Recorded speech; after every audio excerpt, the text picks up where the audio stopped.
Millionaire finds ex-wife at his mother's hospital bed, stunned to learn she secretly gave birth to his triplets. Hello, my precious and deeply respected family. Welcome back to Mr. Peter Stories. With all the love I've poured into every word, I sometimes ask myself, why do I need to beg for your likes and comments? If you love these stories, if you truly feel this bond, why wait for me to remind you? You don't need my permission to show your love. This is our space, our family. Your voice, your presence, your support, it matters more than you know.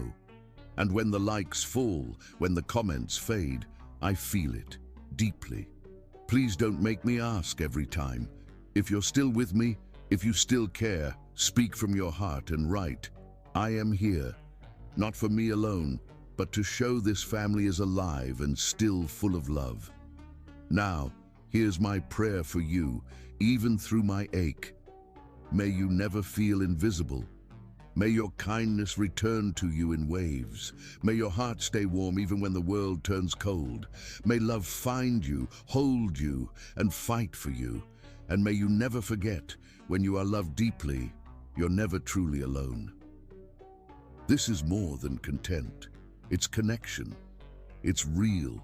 And if you're reading this now, then say it with me. I am here. The morning sun streamed through the cathedral's stained glass windows, painting rainbows across the marble floor where Jamie Savage stood, adjusting his platinum cufflinks for the 100th time. His hands trembled, not from nerves about marriage, but from overwhelming joy that in 30 minutes, Angela Watson would walk down that aisle and become his wife, his partner, his everything. Stop fidgeting, his best man whispered, but Jamie barely heard him.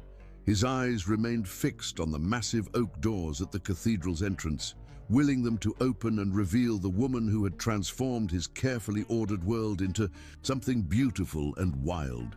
Jamie had always been the perfect son. Harvard MBA by 25, vice president of Savage Industries by 28, every decision filtered through his mother's iron expectations. Until Angela. Angela with her infectious laugh that made board meetings seem trivial. Angela who challenged his conservative views and made him dream beyond profit margins. Angela who saw him not as Anne Murray Savage's heir, but simply as Jamie, the man who left terrible voice messages when nervous and secretly fed stray cats behind his office building. In the front pew, Anne sat like a queen holding court, her Chanel suit immaculate, her smile camera-ready for the society photographers. She had objected to everything about this wedding, the bride's family background, the venue choice, even the flowers. Peonies are so common, darling, she had told Jamie with that particular tone that could freeze champagne. And that girl's family, well, they're certainly trying their best. But Jamie had stopped listening to his mother's subtle criticisms months ago. Today was about love. Pure, defiant, unstoppable love that refused to be contained by society's expectations or his mother's approval. The organ's first majestic notes filled the cathedral, and Jamie's heart nearly stopped. The doors opened with ceremonial grandeur, and there she was. Angela moved down the aisle like living poetry, her champagne silk dress flowing around her like liquid starlight. Her dark skin glowed against the delicate fabric, and her eyes, those brilliant brown eyes that had captivated him from their very first meeting at a charity auction, were locked on his with unwavering devotion. She carried white roses mixed with the peonies Jamie had insisted on, a small rebellion that made him smile despite the tears threatening to spill. Her father, Robert Watson, walked beside her with quiet dignity, his chest puffed with pride despite wearing a rental tuxedo among designer suits. Behind them came Angela's younger sister Maya as maid of honor, beaming with genuine joy that felt warm and authentic, so different from the polite applause from the Savage side of the cathedral. As they approached the altar, Jamie caught Anne's expression in his peripheral vision.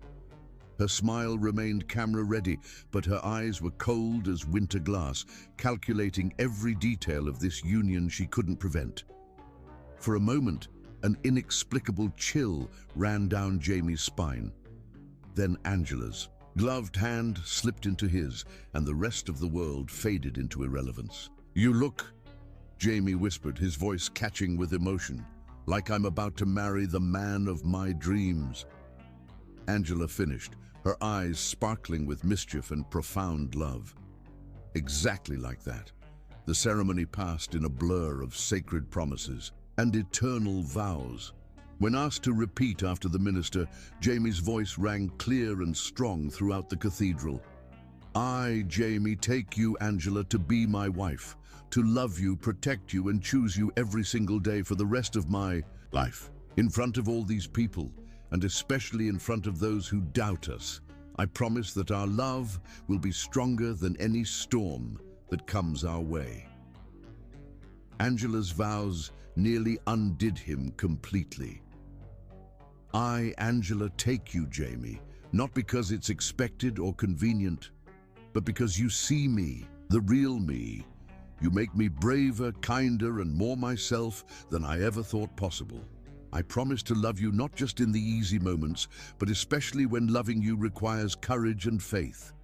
When they kissed as husband and wife, the cathedral erupted in thunderous applause, but all Jamie could hear was the wild beating of his own heart and Angela's soft sigh of contentment against his lips. The reception at the Savage estate was a study in beautiful contrasts. The gardens were magnificent. Jamie had spared no expense on cascading lights, flowing champagne fountains, and a 12-piece orchestra that played everything from classical waltzes to contemporary love songs. But while the Watson family laughed and danced with uninhibited joy, the Savage guests mingled with careful politeness, their conversations peppered with barely concealed whispers. "She's lovely, of course," Jamie overheard Mrs. Pemberton saying to another society matron, her voice carrying that particular brand of upper-class condescension. "But really, what do we know about her family background? I heard her father works with his hands." Jamie's jaw tightened with protective anger, but Angela's gentle hand on his arm steadied him before he could respond. "Let them talk," she murmured with serene confidence. "We know who we are, and more importantly, we know what we have." During their first dance to Etta James's At Last, Jamie pulled Angela close and whispered against her ear, "Do you regret it? Marrying into this circus of judgment and expectations?" Angela laughed, the sound like silver bells dancing on evening air. "Are you kidding? I just married my best friend and the love of my life. The rest is just noise that will fade, but what we have is forever." They swayed together in their own private world, lost in each other's eyes, until Jamie's mother materialized at his shoulder like an elegant specter. "Jamie, darling, you simply must greet the Pemberton family. They've been waiting quite patiently to offer their congratulations." "In a minute, Mother." "Now would be better," Anne insisted, her tone sharp, enough to cut crystal while maintaining her public smile. Angela squeezed Jamie's hand with understanding. "Go. I'll steal some of that divine cake while you handle your duties." As Jamie was diplomatically pulled away to schmooze with his mother's influential friends, he watched Angela from across the torchlit garden. She was laughing with her cousins, her face radiant with genuine happiness, her voice warm and engaging as she shared stories and dreams. She looked magnificent, confident, graceful, utterly herself, despite being surrounded by people who viewed her as an outsider. This was exactly why he'd fought his mother's objections for 2 years. This was why he'd threatened to elope when Anne suggested they wait a bit longer to ensure they were truly compatible. Angela's authenticity in a world of calculated pretense was like oxygen to a drowning man. Near midnight, as the last guests departed in their chauffeur-driven cars, Jamie found Angela sitting on the stone bench in his mother's meticulously maintained rose garden. Her designer shoes lay discarded beside her, her hair slightly mussed from hours of dancing, her makeup softly smudged. She was more beautiful than ever, real, human, his. "Mrs. Savage," he said softly, settling beside her on the cool stone. "I'm keeping Watson professionally," she said with a playful grin that made his heart skip. "But I have to admit, I love how you say Mrs. Savage." Angela Watson Savage has the most beautiful ring to it. They sat in comfortable silence, watching fireflies dance among the roses, while classical music drifted faintly from the house where staff was cleaning up the remnants of their perfect day. Finally, Angela spoke with unusual gravity. "Your mother hates me." Jamie's stomach twisted with uncomfortable recognition. "She doesn't hate Jamie." Angela turned to face him fully, her brown eyes serious in the moonlight. "She spent the entire reception avoiding me, except when absolutely necessary. For photos, during your mother-son dance, she whispered something that made you look like you'd swallowed glass. And when I went to thank her personally for hosting such a beautiful reception, she said, 'I hope you understand the expectations that come with the Savage name.' Not congratulations, not welcome to the family. Expectations." Jamie's hands clenched into fists of helpless frustration. "What she thinks doesn't matter. This is our life, Angela, our marriage, our future together. But she's your mother, and like it or not, she's part of our life now too. Then she'll learn to love you like I do. How could anyone not fall in love with you?" Angela leaned against his shoulder, and Jamie breathed in the intoxicating scent of her perfume mixed with the night-blooming jasmine. "Promise me something," she whispered with surprising intensity. "Anything in the world. Promise me that no matter what happens, no matter what anyone says or does or tries to convince you of, you'll remember this moment. You'll remember that we chose each other freely, completely, and with our eyes wide open to every challenge ahead." Something in her tone made Jamie pull back to study her face in the silvery moonlight.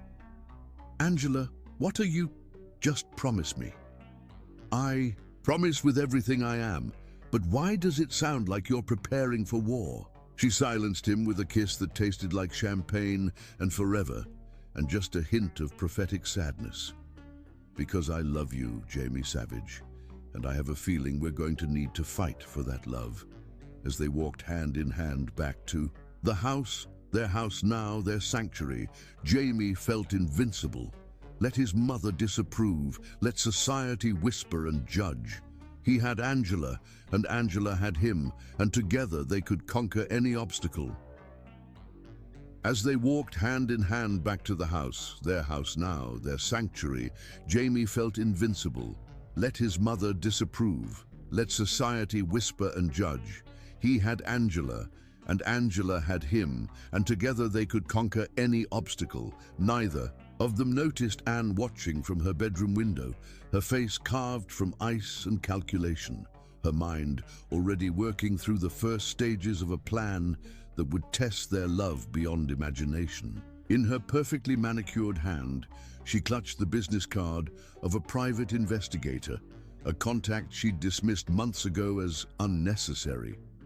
Now, watching her son disappear into the darkness with the woman she considered a fundamental threat to everything she'd built and controlled, Anne Murray Savage began to plan the destruction of their happiness.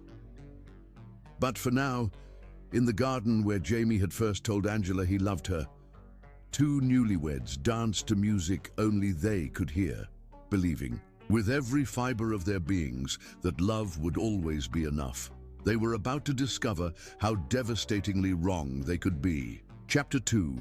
The First Cruel Blow. 1 year and 3 months after their fairy tale wedding, Angela Watson Savage stood in the marble bathroom of their penthouse apartment, holding a pregnancy test with shaking hands as tears of pure joy streamed. Down her cheeks, two pink lines blazed like beacons of hope against the white plastic. Clear, undeniable, beautiful. "Jamie!" she called, her voice breaking with emotion. "Jamie, come here!" She heard his footsteps running down the hallway, panic evident in his pace. "What's wrong? Are you hurt?" When he appeared in the doorway, his dark hair still mussed from sleep, wearing only pajama bottoms and a concerned expression, Angela held up the test with a radiant smile that could have powered the city. "We're going to have a baby." The silence that followed lasted only heartbeats, but it felt like eternity. Then Jamie's face transformed with wonder and disbelief before he swept her into his arms, spinning her around the bathroom until they were both dizzy with laughter and tears. "Are you sure? Is it real?" he whispered against her neck, his voice rough with emotion. "2 tests, both positive.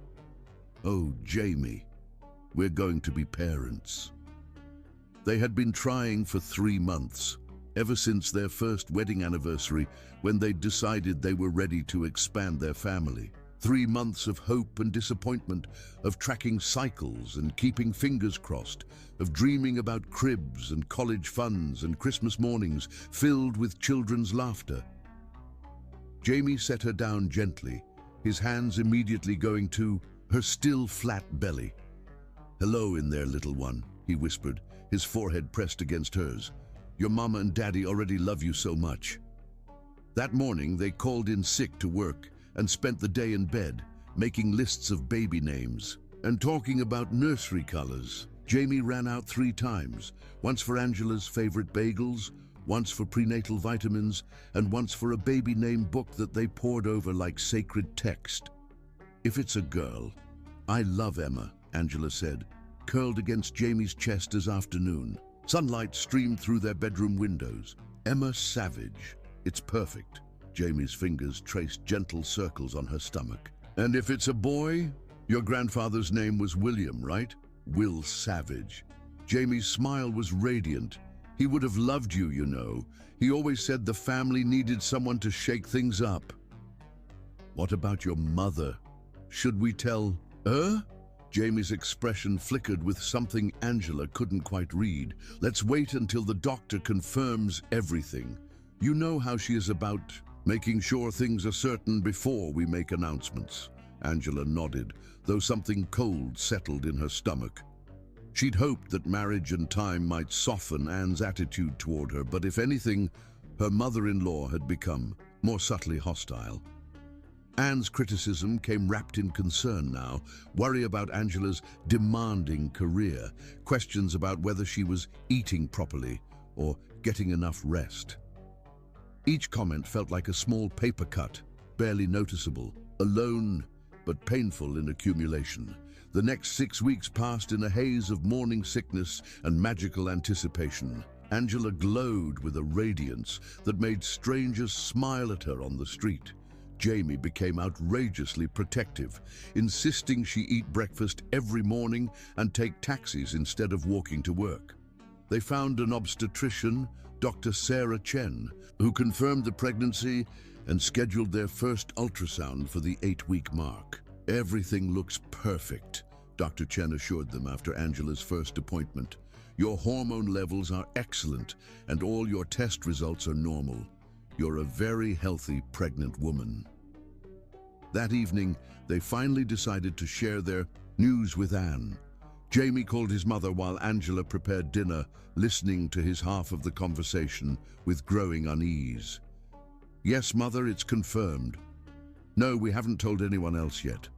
Of course we'll be careful." "Yes, I understand about family medical history." When Jamie hung up, his expression was troubled. "How did she take it?" Angela asked, though she could guess from his tone.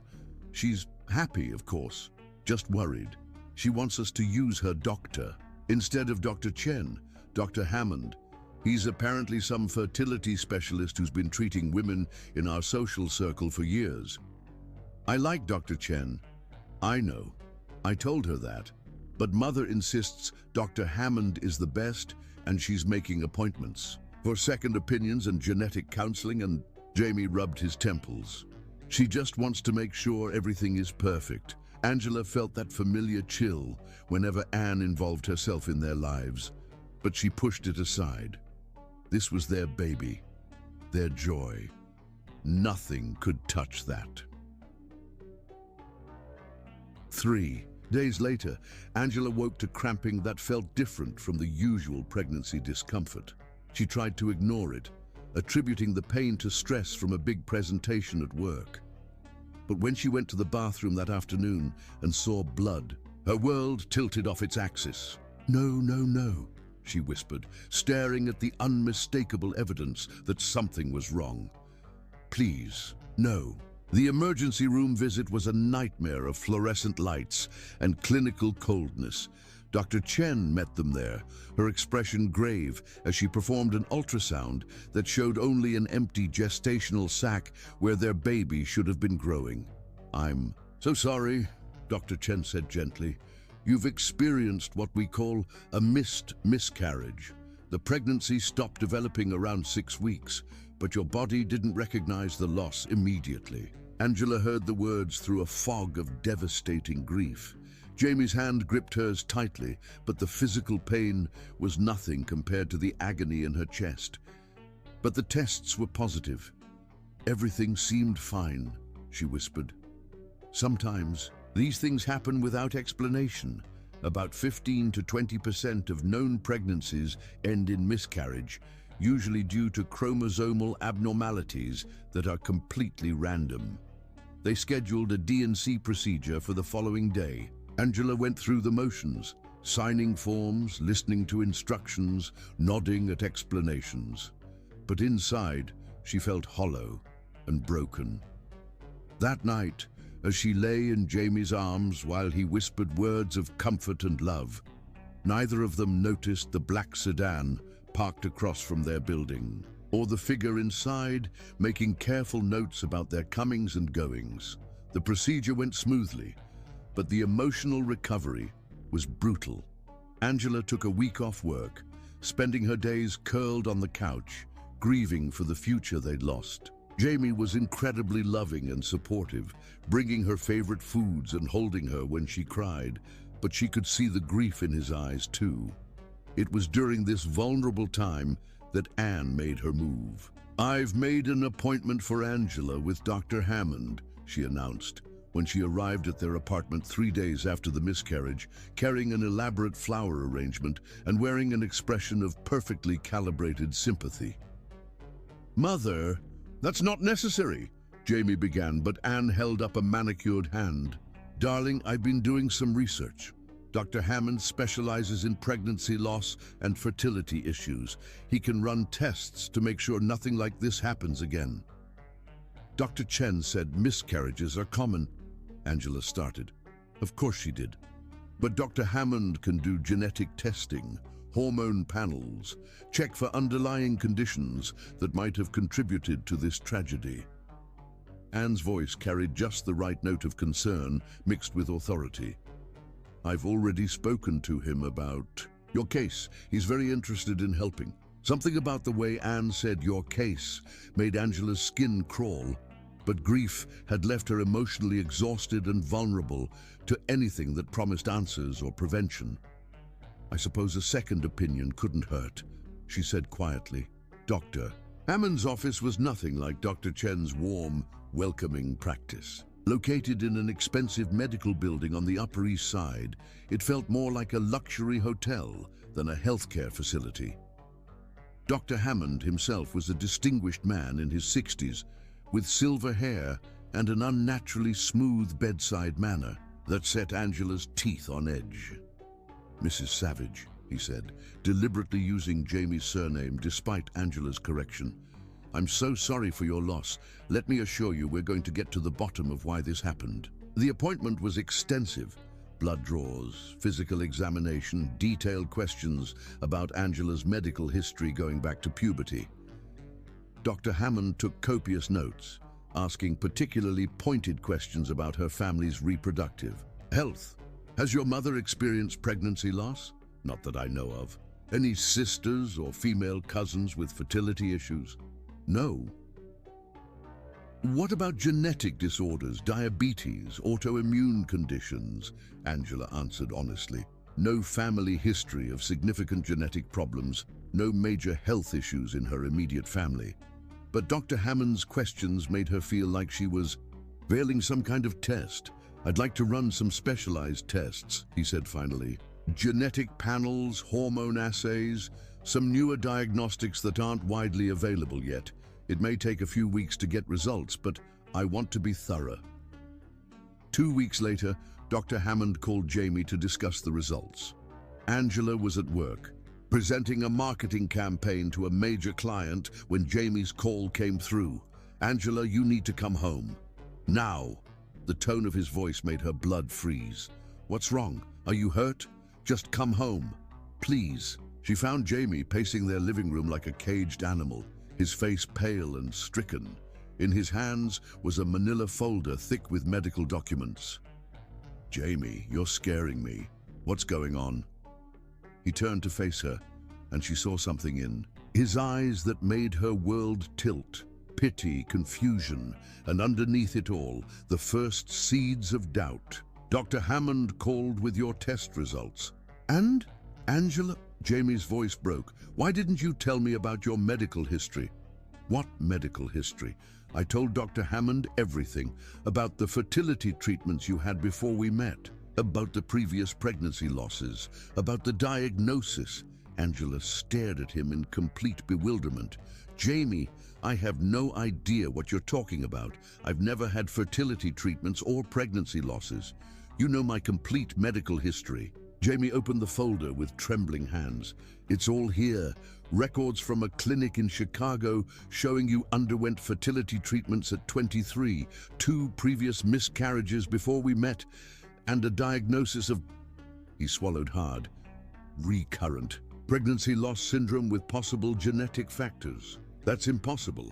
Angela snatched the documents from his hands, scanning pages of medical jargon and test results that made no sense. Jamie, these aren't real. I've never been to a clinic in Chicago. I've never had fertility treatments. The only pregnancy I've ever had was ours. Dr. Hammond says you might have blocked out the trauma, that sometimes women suppress memories of pregnancy loss because it's too painful. That's insane. Angela's voice rose to near hysteria. I would remember something like that. These documents are fake, or they're for someone else, or your name is on them, your social security number, your address from when you lived in Chicago. During graduate school, Angela stared at the papers, her hands shaking. The official-looking letterhead, the detailed medical terminology, the impossibly specific information. It looked real. But she knew with absolute certainty that none of it was true. Jamie, you have to believe me. I have never seen these documents before in my life. I have never had fertility treatments. This is some kind of mistake, or... Dr. Hammond also found genetic markers that explain the miscarriage. Apparently, it's likely to happen again unless you undergo specialized treatment. Stop. Angela dropped the papers as if they were on fire. Just stop. None of this is real. I don't know why Dr. Hammond has these fake documents or why he's telling you these lies, but I know my own medical history. Jamie looked at his wife, the woman he loved more than life itself, and saw either a woman in denial about traumatic memories or someone desperately lying to cover up a devastating deception. Dr. Hammond's words echoed in his mind. Some women hide their fertility issues from partners because they're afraid of being rejected. The trauma of previous losses can cause psychological barriers that manifest as denial or selective amnesia. Angela, if you're embarrassed about the fertility issues, you don't have to be. We can work through this together.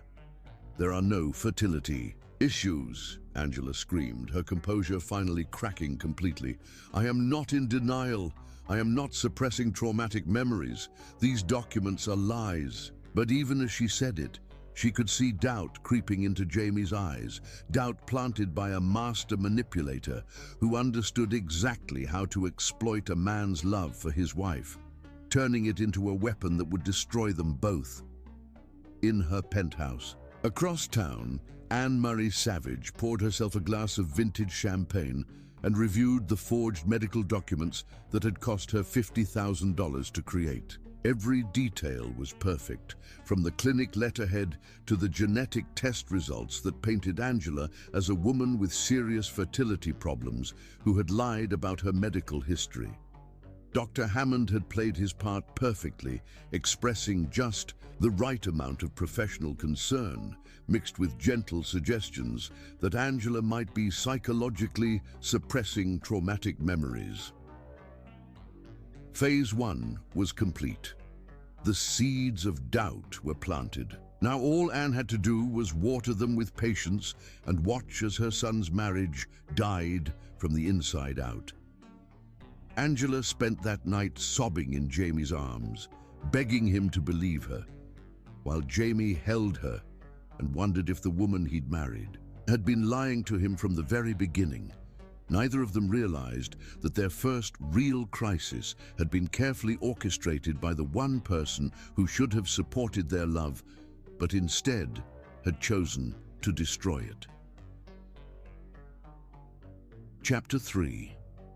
Seeds of Medical Deception. 2 weeks after the devastating revelation of Angela's supposed hidden medical history, Jamie sat in Dr. Hammond's opulent office, struggling to reconcile the woman he'd married with the complex medical files spread across the mahogany desk.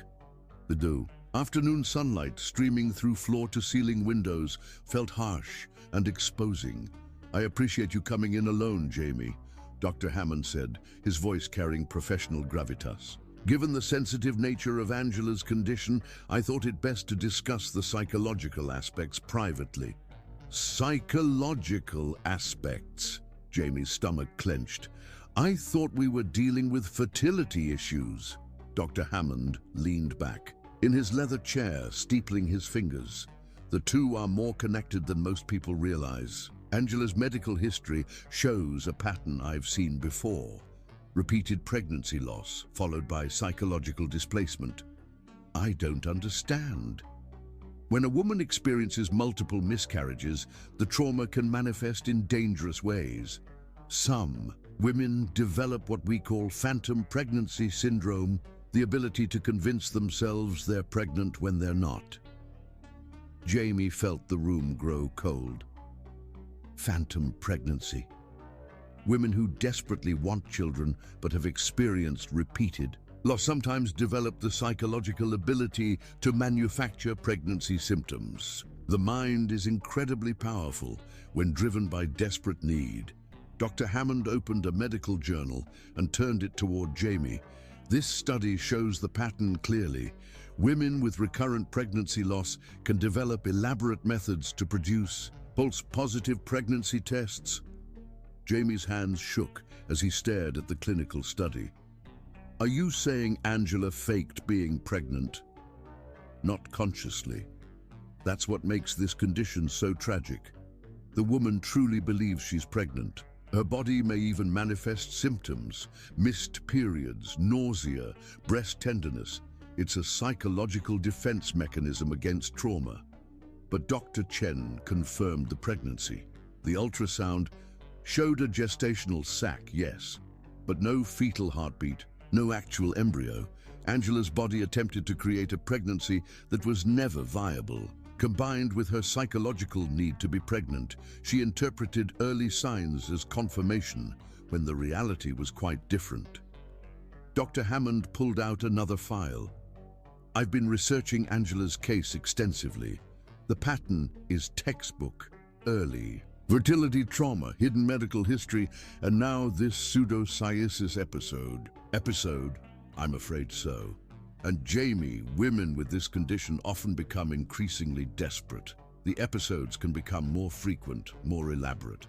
They may go to great lengths to convince their partners that their phantom pregnancies are real." Jamie stared at the documents, his world tilting. "What do I do?" "Approach this with compassion. Angela isn't lying maliciously. She genuinely believes her mind's fabrications. But she needs psychiatric intervention, possibly medication, to regulate her hormones and psychological state. She'll never agree to see a psychiatrist." That's part of the condition. Denial is a core component. Women with pseudocyesis often become hostile when confronted with reality. Dr. Hammond leaned forward. Jamie, some women with this condition have been known to fake elaborate pregnancies lasting months. Others have attempted to steal infants from hospitals. Angela needs help before this escalates. You think she could become dangerous?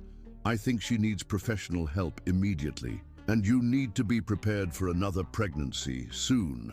The condition tends to cycle. Jamie left Dr. Hammond's office clutching medical studies about pseudocyesis and a list of recommended psychiatrists. The walk home felt like a journey through quicksand.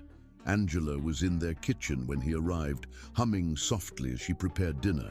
She looked beautiful and normal, which somehow made everything worse. "How was your appointment?" she asked without looking up. "Fine," Jamie lied, sliding the folder under mail before she could see it. "Did he say anything about when we might try again?" The question felt loaded with hidden meaning. Was she already planning her next episode? "He thinks we should wait. Let your body recover completely." That night, as Angela slept peacefully beside him, Jamie lay awake reading the medical studies. Each case seemed to describe his wife with horrifying accuracy. Intelligent, successful women who developed elaborate pregnancy fantasies as coping mechanisms. 2 months passed in uneasy peace. Angela threw herself into work, accepting a promotion requiring longer hours. Jamie told himself this was healthy, a sign she was moving past the pregnancy loss. Then came the morning that shattered his fragile hope. Jamie woke to find Angela sitting on their bed, holding something with pure radiance on her face. His blood ran cold before she turned to show him 3 pregnancy tests, all positive. "Jamie," she whispered, tears streaming, "it happened again. We're having a baby." The joy in her voice was heartbreaking in its sincerity. Looking at her glowing face, Jamie felt his world split in two. Half of him wanted to celebrate this miracle. The other half, poisoned by weeks of medical studies and Dr. Hammond's warnings, saw only a woman in the grip of another psychological episode. "Are you sure?" he managed. "I took 3 tests. They're all positive."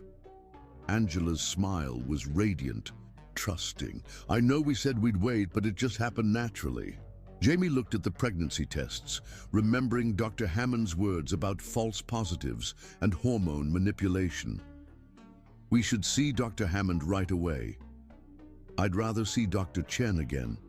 Dr. Hammond specializes in cases like yours. He'll know exactly what to look for." Something flickered across Angela's face, confusion or hurt. "Cases like mine. What's that supposed to mean?" "Nothing. After the miscarriage, he's familiar with your situation."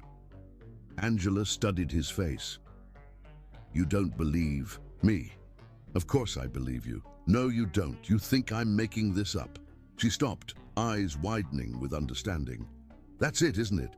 Dr. Hammond told you something. What did he say?" Jamie felt trapped between love for Angela and medical evidence suggesting she was suffering from serious psychological condition. "He's concerned about your mental state after the miscarriage." The silence was deafening. Angela stared at him as if he'd slapped her, the pregnancy tests falling from her trembling hands. "You think I'm insane. I think you're hurting and maybe not thinking clearly. You think I'm faking this pregnancy. Dr. Hammond showed me studies about women who develop phantom pregnancies after loss. It's a real condition, Angela. It doesn't make you crazy, but it means you need help." Angela stood slowly, her face cycling through emotions: hurt, anger, disbelief, and finally, cold fury. "Get out, Angela! Get out!" she screamed. "Get out of our bedroom and don't come back until you remember that I'm your wife, not some..." A psychiatric case study. Jamie gathered his clothes with shaking hands. As he closed the door behind him, he thought he heard her whisper, "I'm pregnant. I'm really pregnant. Why won't you believe me?" Angela spent that day taking pregnancy test after pregnancy test, each confirming what her body knew. She was carrying Jamie's child. But with each positive result, the doubt Jamie had planted grew stronger. By evening, Angela had convinced herself to make an appointment with Dr. Chen for confirmation. But when she called, she was told her medical records had been transferred to Dr. Hammond at her family's request. Angela hung up with trembling hands, finally understanding she was trapped in a web she couldn't see, fighting an enemy who knew exactly how to use her husband's love against her. The war for her marriage and her sanity had officially begun. Chapter 4: The Pregnancy That Wasn't Believed. 3 weeks after Jamie had walked out of their bedroom, Angela sat in the waiting room of Dr. Hammond's practice, her hands protectively cradling a belly that had begun to show the first subtle signs of pregnancy. She'd finally agreed to see Jamie's preferred doctor, desperate to prove her pregnancy was real and restore some peace to their crumbling marriage. Jamie sat beside her, but the distance between them felt like an ocean. He'd moved into the guest room temporarily, claiming he needed space to process everything Dr. Hammond had told him about her condition. Every morning, Angela woke hoping to see understanding in his eyes, only to find the same careful, clinical observation that made her feel like a specimen under a microscope. "Mrs. Savage," the nurse called, deliberately using Jamie's surname despite Angela's repeated corrections. Dr. Hammond's examination room felt more like an interrogation chamber than a medical facility. The lighting was harsh and clinical, designed to expose rather than comfort. Dr. Hammond himself greeted them with the sort of professional sympathy typically reserved for terminal diagnoses. "Angela, Jamie, thank you for coming in. I know this must be a difficult time for both of you." Angela tried to smile, though something about Dr. Hammond's manner set her teeth on edge. "I'm just hoping we can get some clarity. I know my body, and I know I'm pregnant." "Of course you do," Dr. Hammond said, with the sort of gentle condescension that made Angela want to scream. "That's exactly what we're here to explore." The examination was extensive and invasive in ways that felt unnecessary. Dr. Hammond drew what seemed like pints of blood, performed an ultrasound that he positioned so neither Angela nor Jamie could see the screen clearly, and asked detailed questions about Angela's emotional state, sleep patterns, and eating habits. "Have you been experiencing any unusual stress lately?" he asked, making notes in a file that seemed impossibly thick for someone he'd only seen twice. "Well, my husband thinks I'm having a psychological breakdown, so that's been fairly stressful," Angela replied with more sharpness than she'd intended. Dr. Hammond's expression remained professionally neutral. "And how are you coping with that stress? Any changes in appetite? Unusual cravings? Nausea?" "I have morning sickness, if that's what you're asking, which is perfectly normal for someone who's pregnant. Certainly, though stress can manifest in physical symptoms that closely mimic pregnancy. The mind-body connection is remarkably powerful."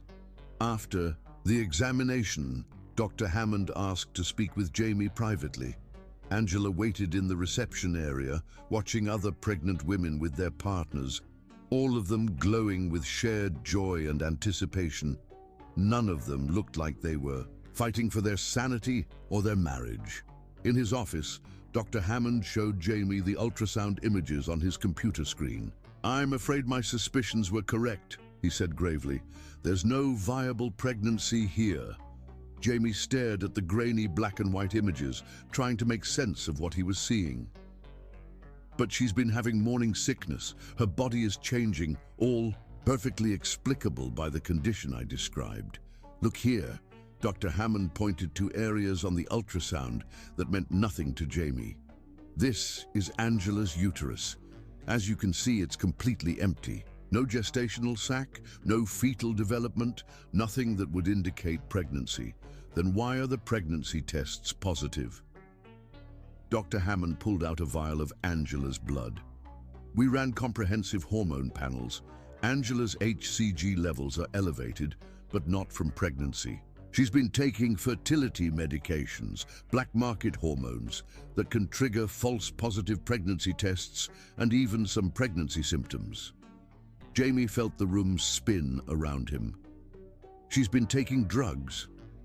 I found traces of clomiphene and injectable HCG in her system.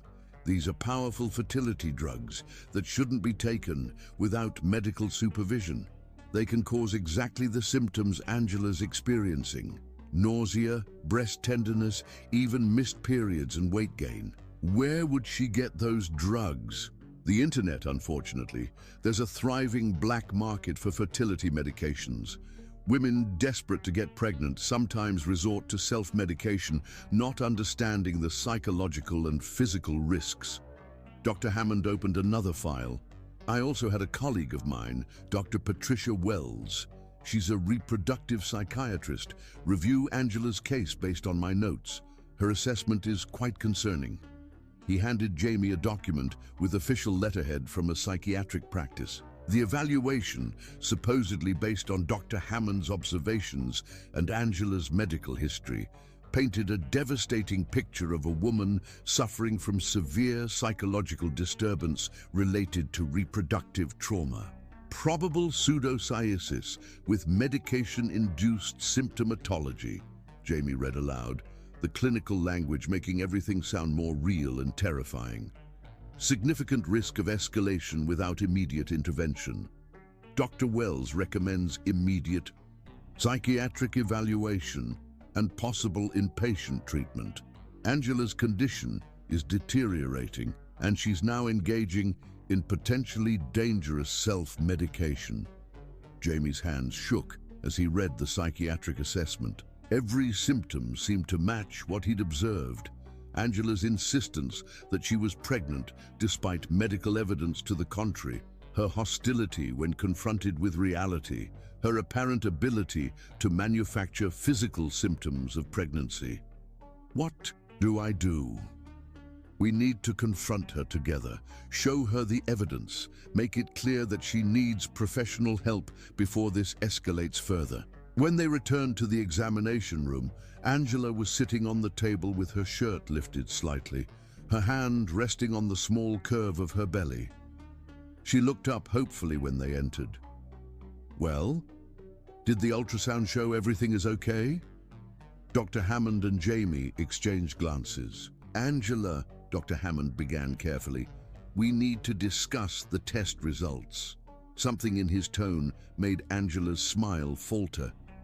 What's wrong? Is the baby okay? Angela, there is no baby. The words hit her like a physical blow. What are you talking about? Of course there's a baby, I can feel it.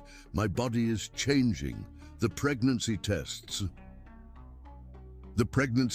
are giving false positives because of the medication you've been taking. Jamie's voice was gentle but firm. Angela, Dr. Hammond found fertility drugs in your blood. Angela stared at him in complete bewilderment. Fertility drugs? I'm not taking any medication except prenatal vitamins, clomiphene and HCG injections, Dr. Hammond said, consulting his notes. Powerful hormones that can mimic pregnancy symptoms and trigger false positive tests. That's impossible.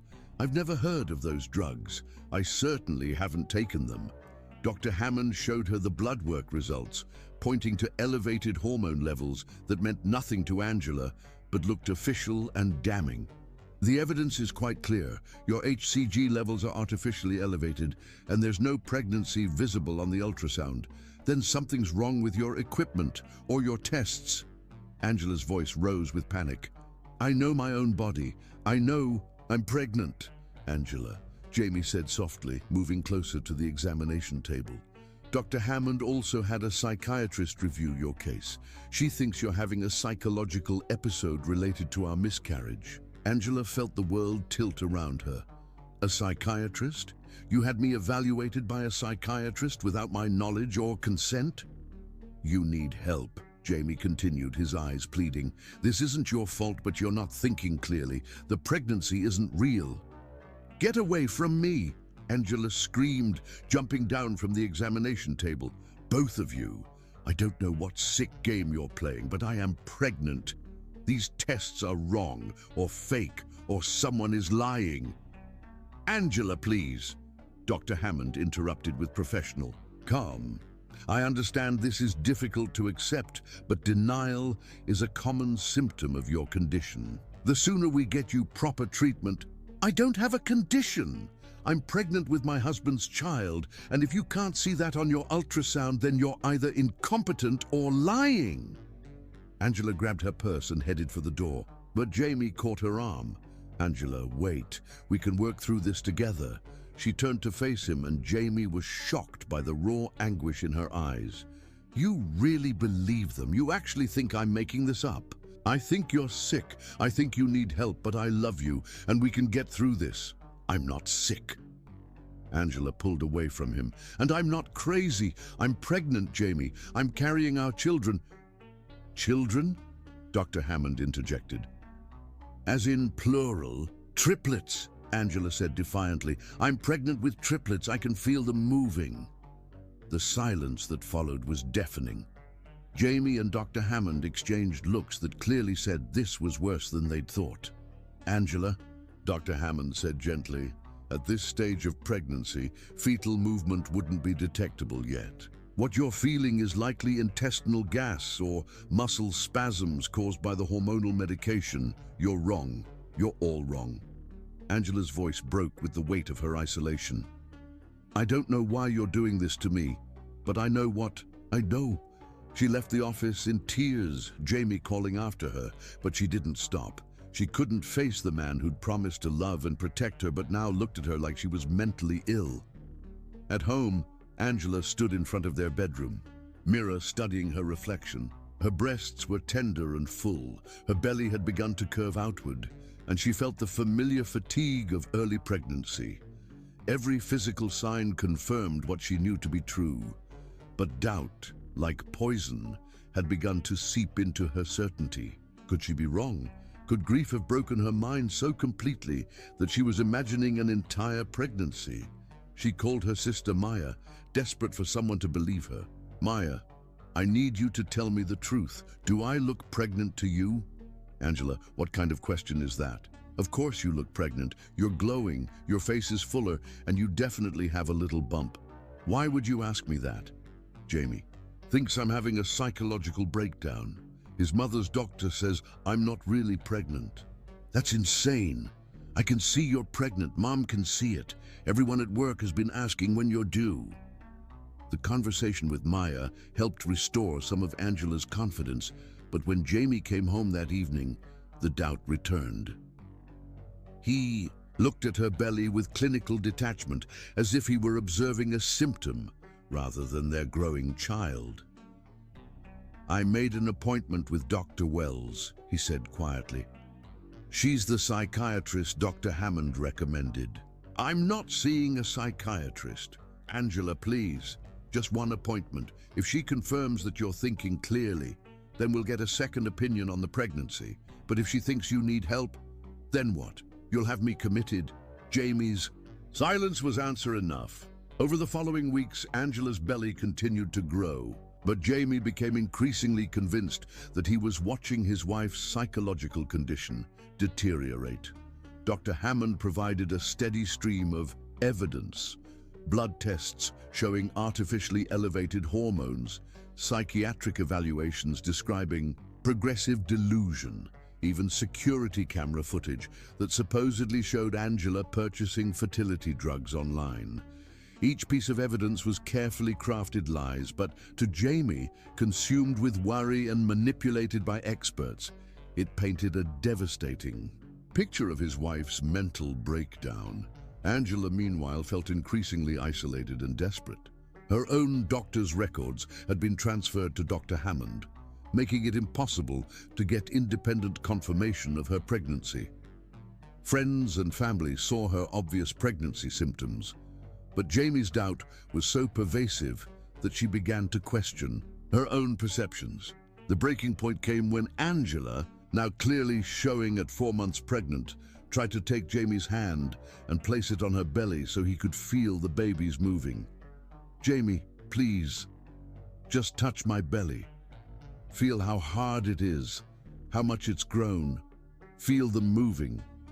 Jamie looked at his wife's rounded stomach, which Dr. Hammond had explained was bloating and weight gain caused by hormonal medication and psychological stress, and felt only pity for her deteriorating condition. "Angela, what I feel doesn't matter.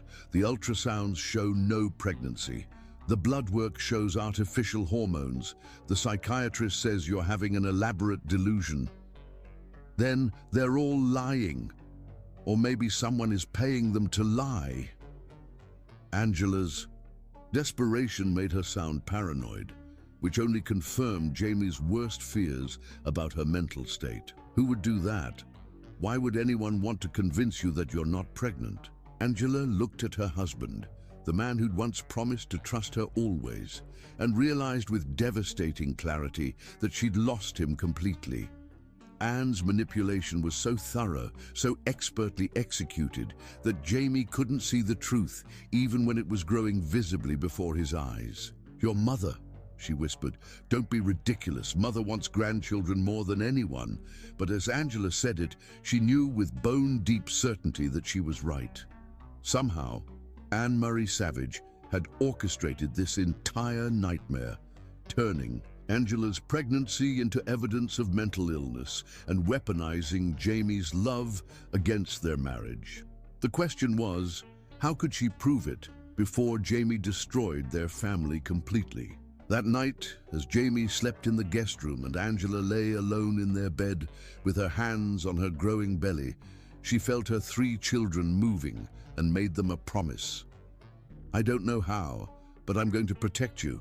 No matter what your father believes, no matter what lies they tell, I will not let them take you away from me." But even as she whispered those words, Angela knew that the war for her family was only beginning, and she was fighting an enemy who held all the weapons, while her greatest ally, her husband, had been turned against her.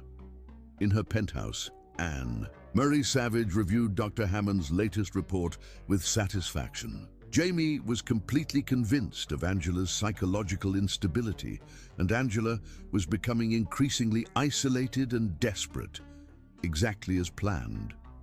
Soon, it would be time for the final phase, having Angela committed to a psychiatric facility, where she could safely give birth to the children Anne would raise as her own, while Jamie mourned the wife he believed he'd lost to mental illness. The trap was almost complete. Chapter 5. When Love Becomes Disbelief.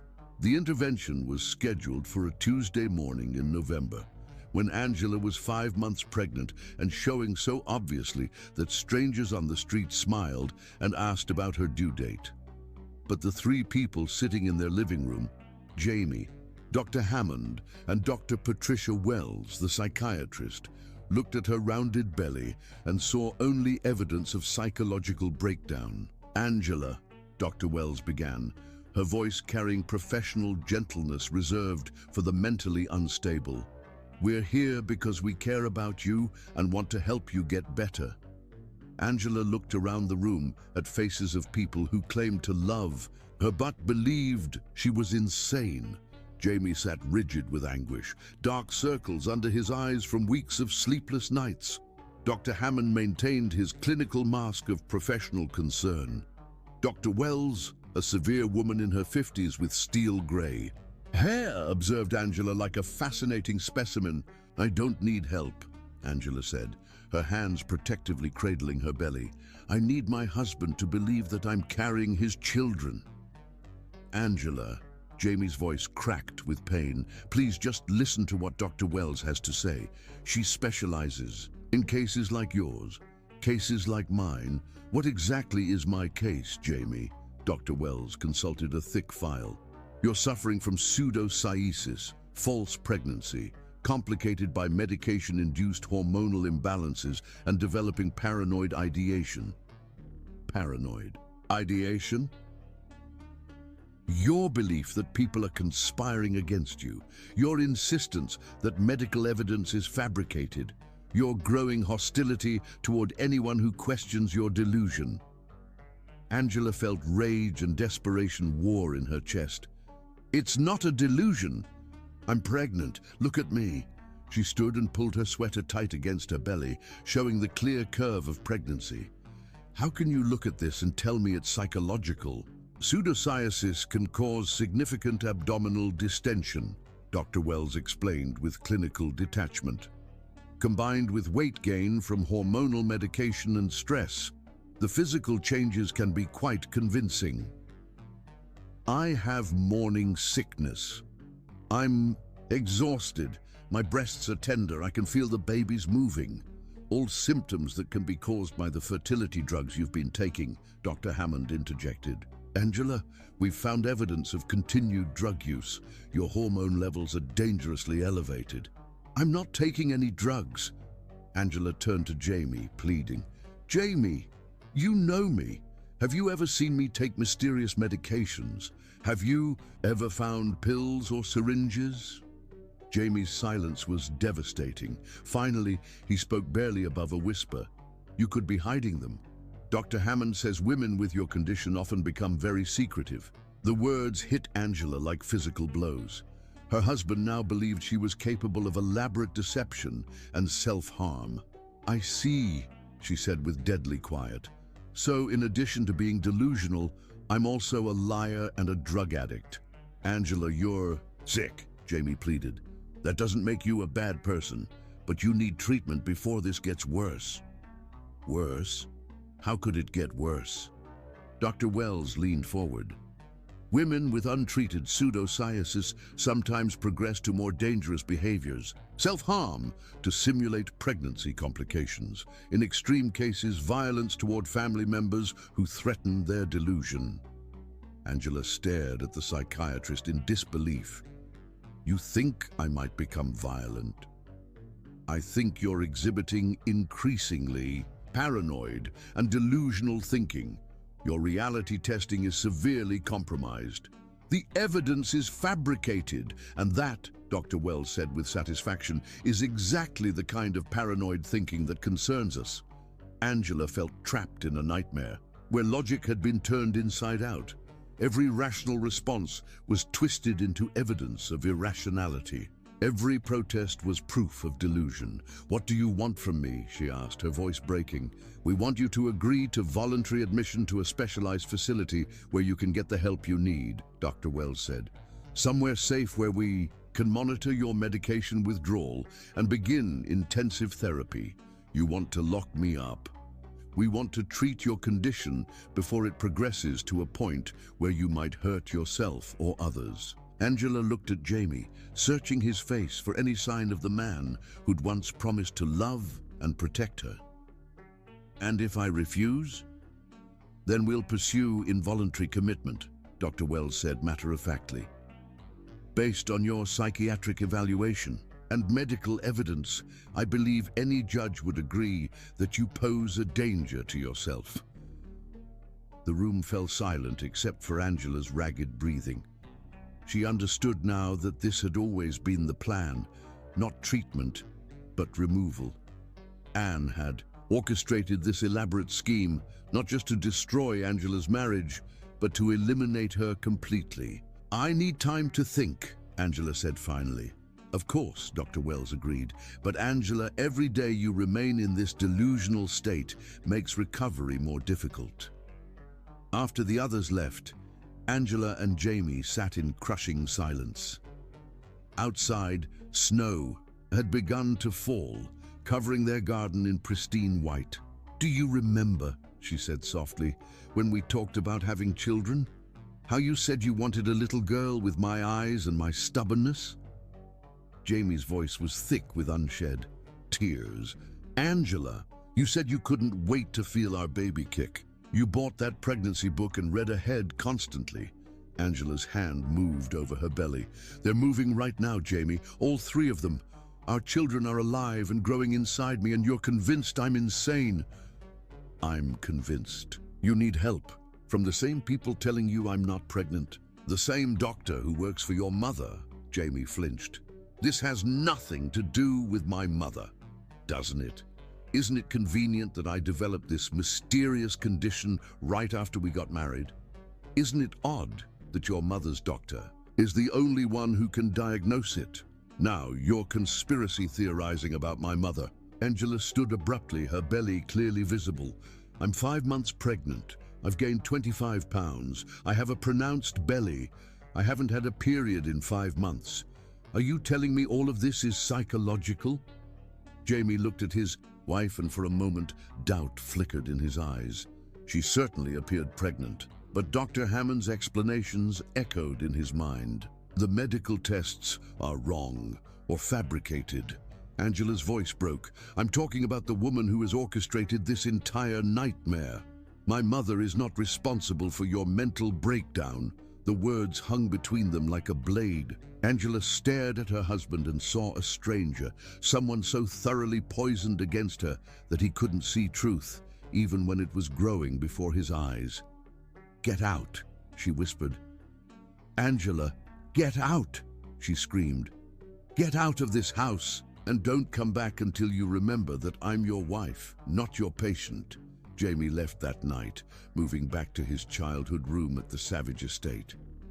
Anne welcomed him with open arms and gentle sympathy, offering comfort while subtly reinforcing Dr. Hammond's diagnosis. I know this is difficult, darling, she said, but you're doing the right thing.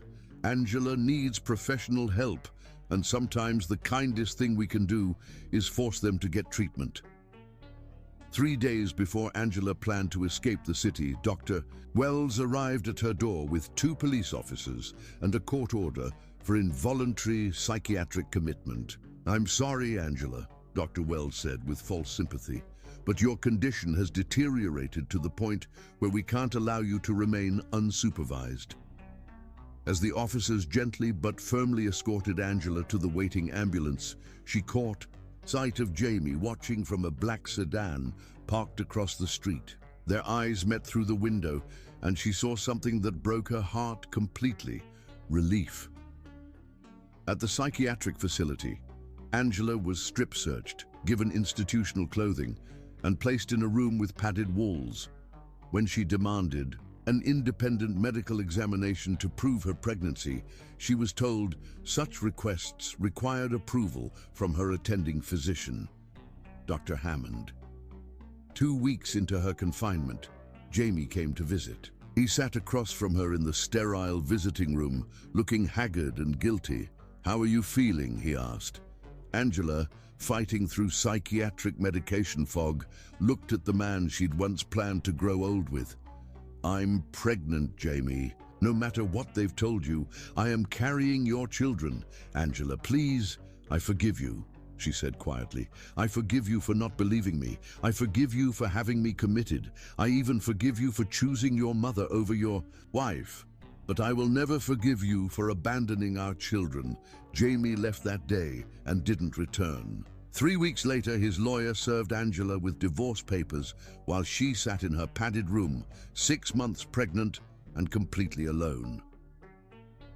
The grounds for divorce: irreconcilable differences due to spouse's mental incapacity. Angela signed the papers with a steady hand, her other hand resting on her belly, where 3 babies grew, despite the world's insistence that they didn't exist. Don't worry, she whispered to them. Mama's going to find a way out of here, and when I do, we're going to show the world the truth. In her penthouse, Anne toasted her victory with champagne while reviewing the divorce decree. Soon, Angela would give birth in the psychiatric facility.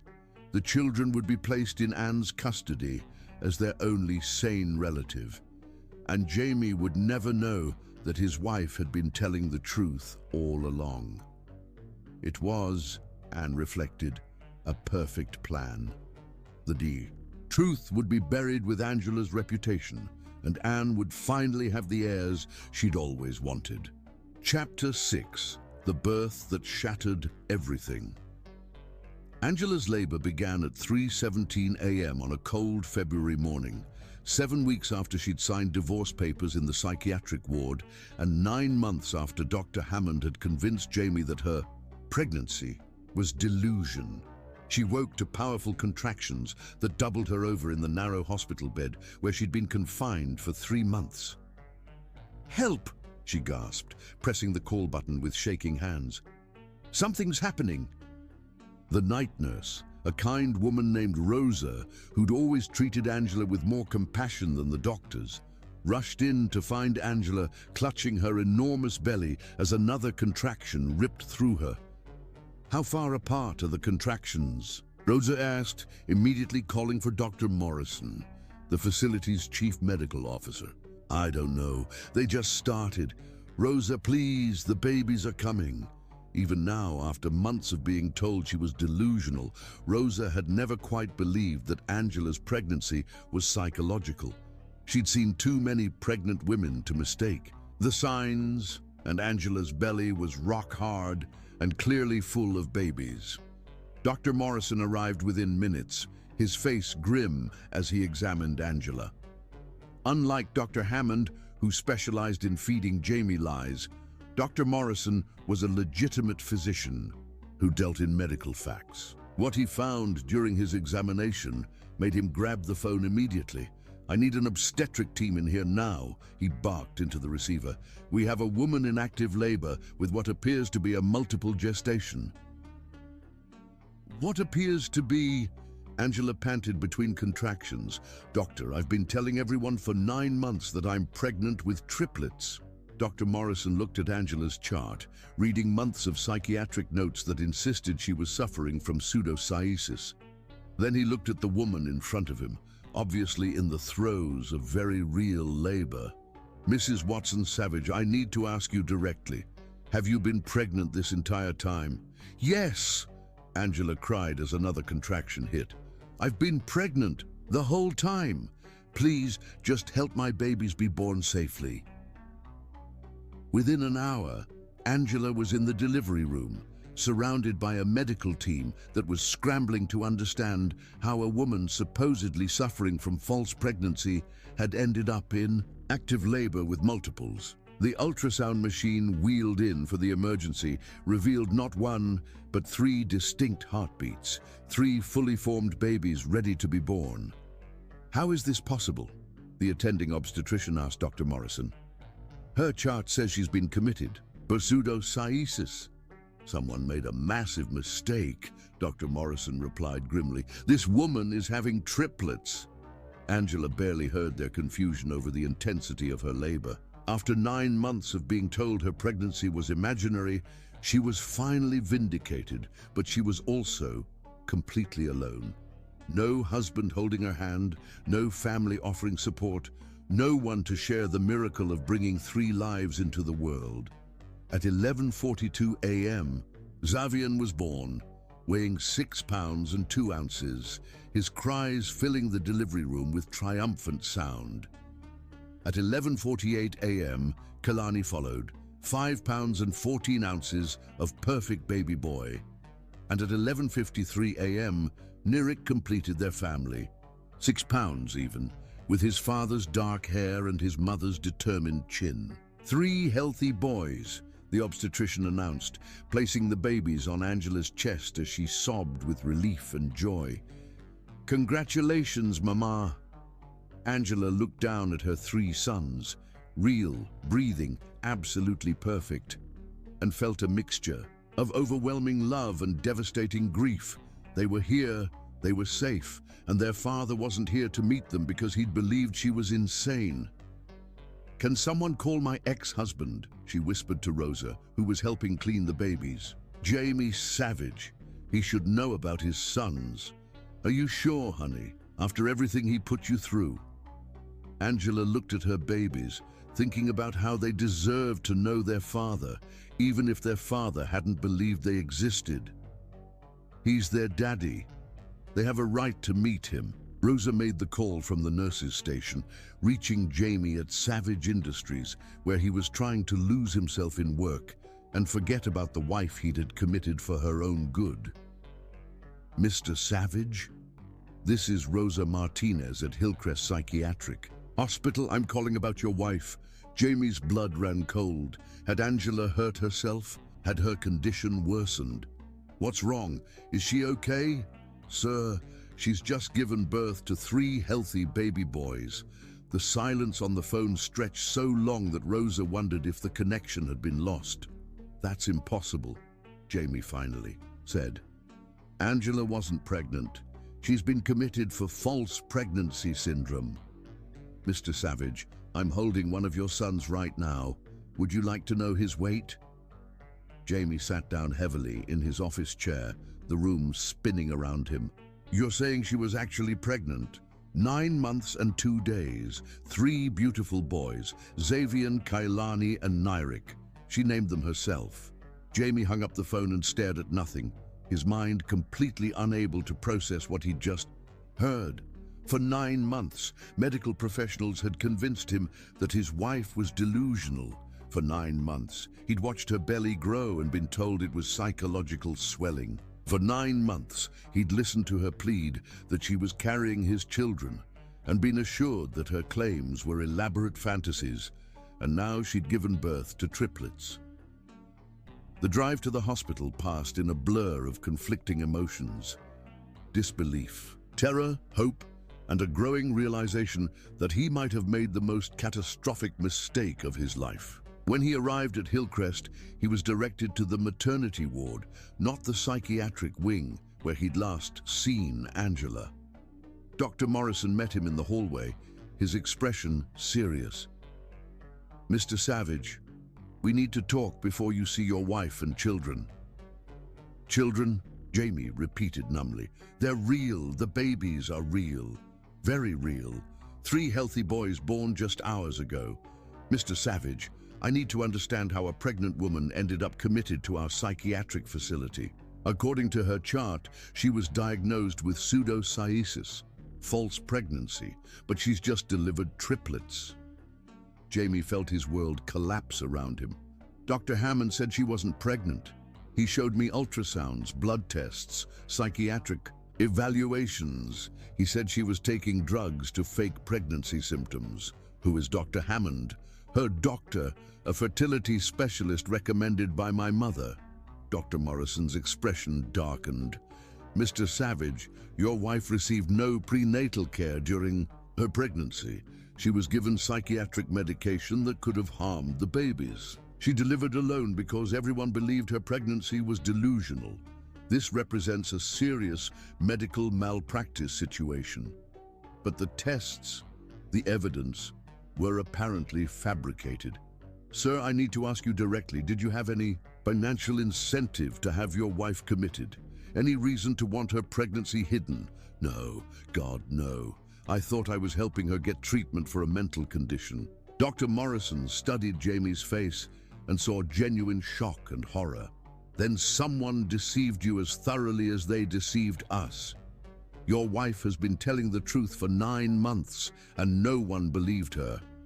When Jamie finally entered Angela's room, he found her nursing one of the babies, while the other 2 slept in a rolling bassinet beside her bed. She looked up when he entered, and the expression on her face was one he'd never seen before. Not anger or hurt, but something far worse, complete indifference. Angela, he whispered, approaching the bed cautiously. I don't know what to say. How about, I'm sorry I had you committed for being pregnant with my children? Angela's voice was calm, emotionless.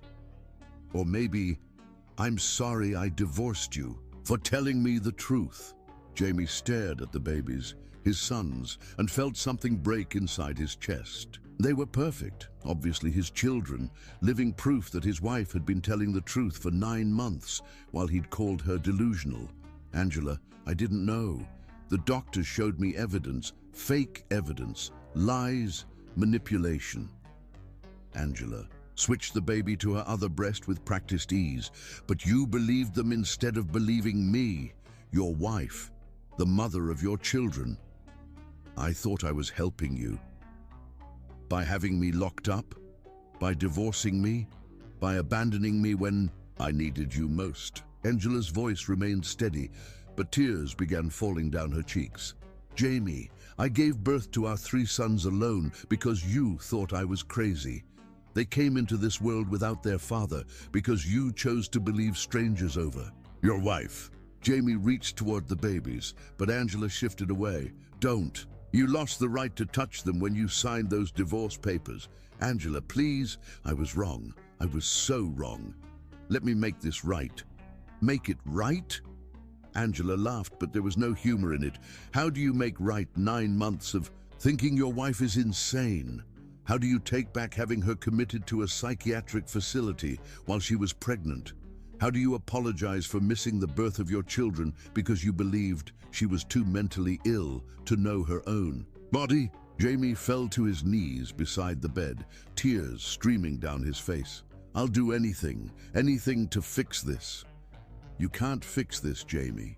You broke something that can't be repaired. You broke trust. You broke faith. You broke us. A nurse entered the room carrying legal documents. Mrs. Watson Savage, we need to fill out the birth certificates for the father's name. Angela looked at Jamie, then back at the nurse. Leave it blank for now. Angela, no, please, they're my sons. Prove it. What? You demanded DNA tests for 9 months, convinced I was lying about being pregnant. So prove they're yours, take your tests. But until you do, legally, these boys have no father. Jamie stood in the empty hospital room, holding DNA results that confirmed what was obvious to anyone with eyes. All 3 boys were his biological children.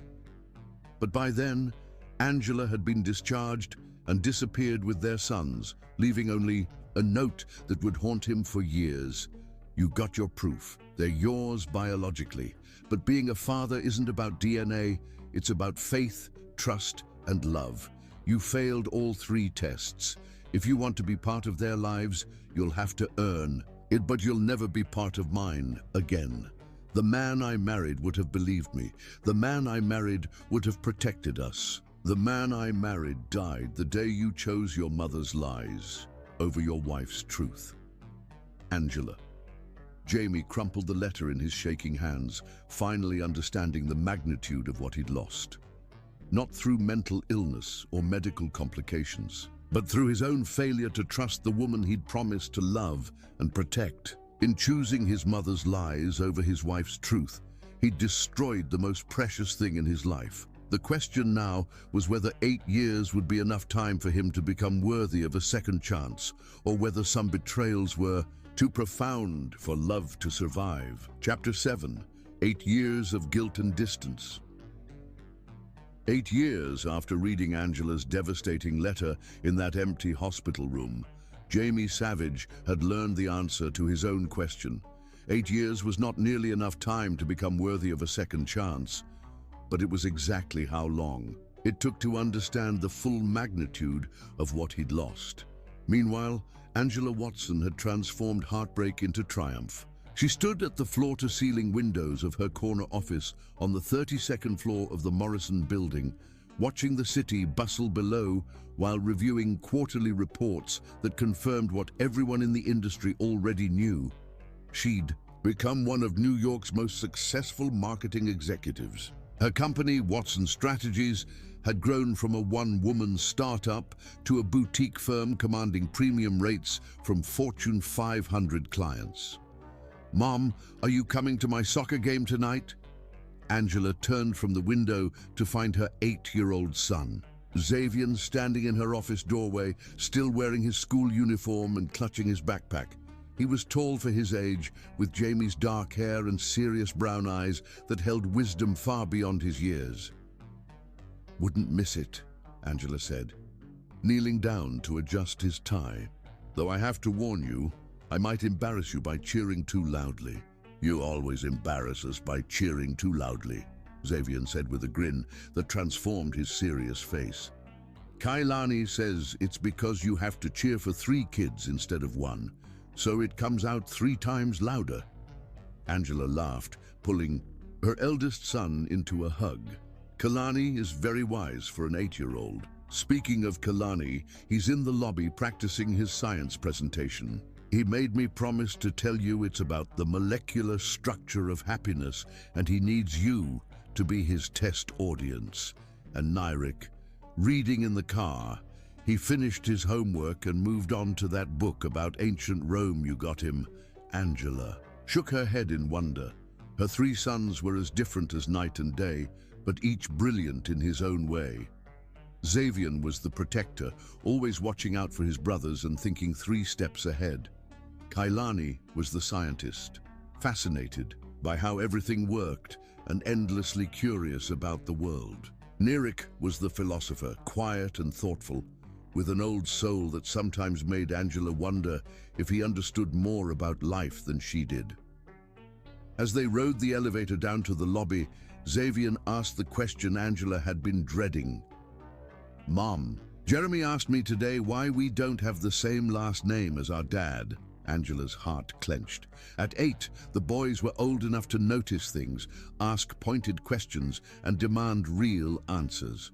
"What did you tell him? That you kept your name when you got married.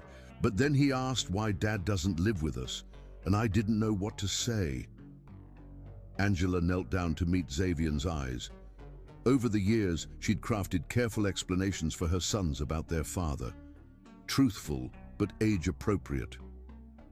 "You know, how I've told you that Daddy was confused when you were born. You said he made bad choices because he was listening to the wrong people."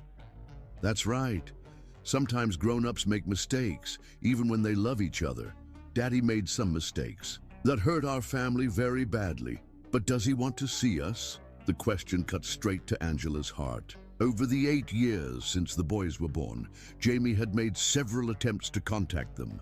Birthday cards, Christmas presents, requests for visitation that came through lawyers. Angela had kept every card, every gift, every letter stored in a box for the day when the boys were old enough to decide for themselves. "I think he does," she said carefully. "But it's complicated, sweetheart. Someday when you're older, you can decide if you want to get to know him." "Okay," Xavier said, apparently satisfied.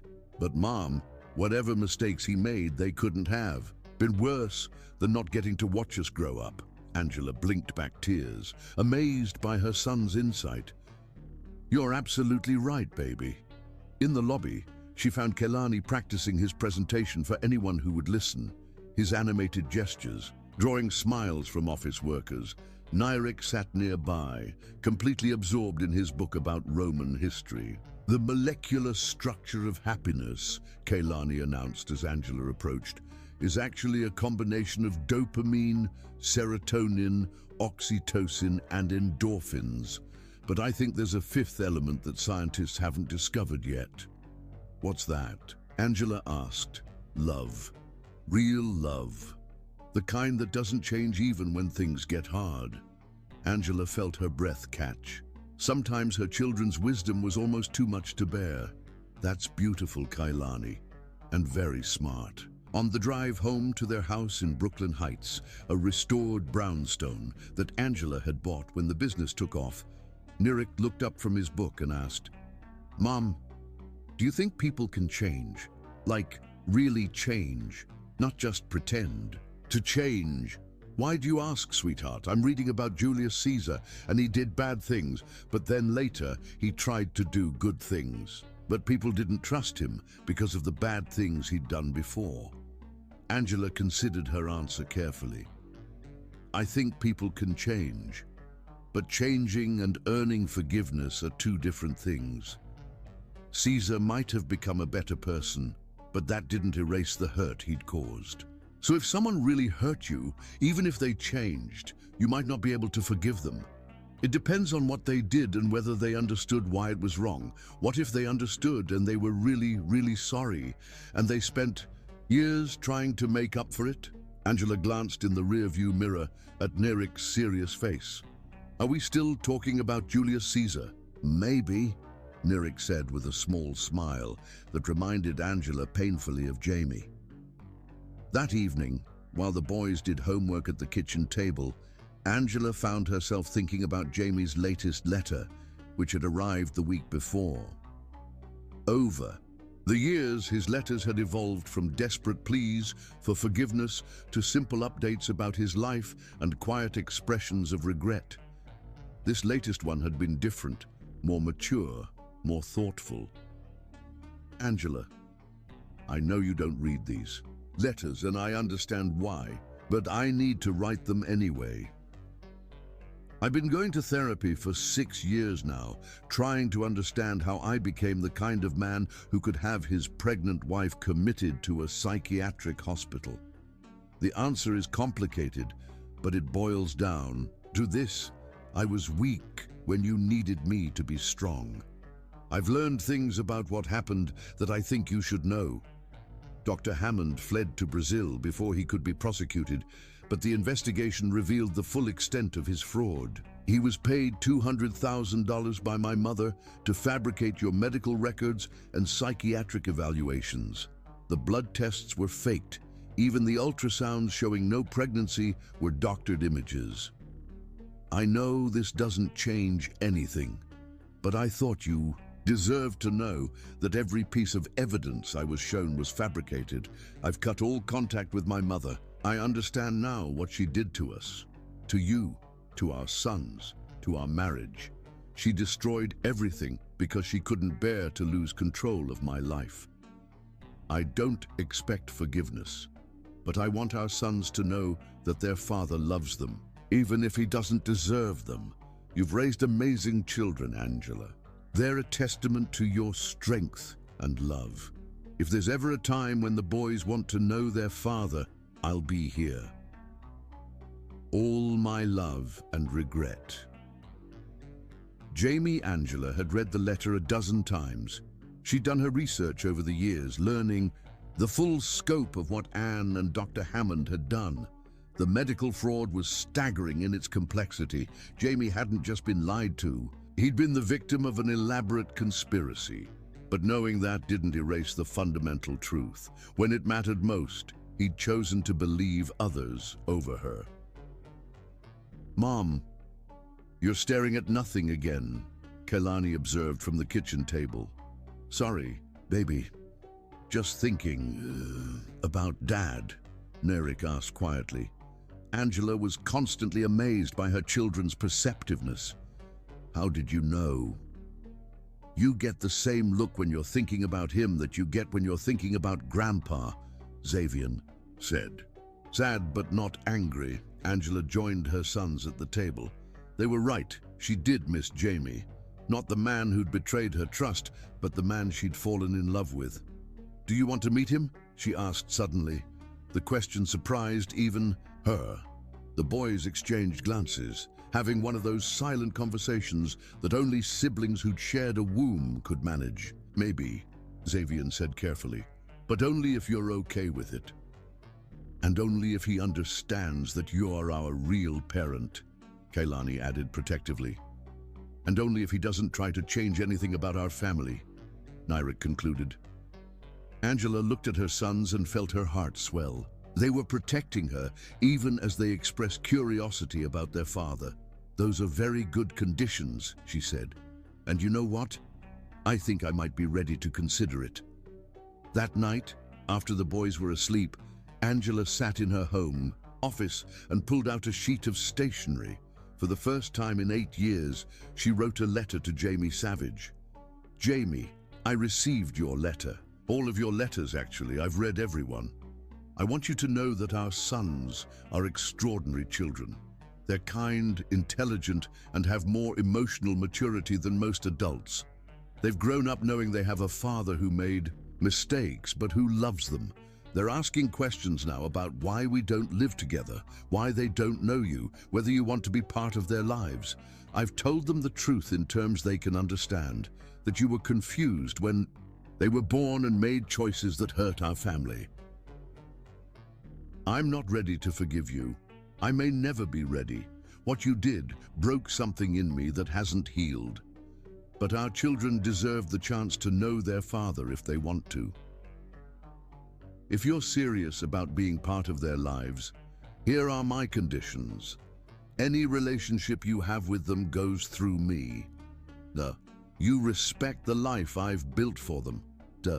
You don't make excuses about your mother's manipulation.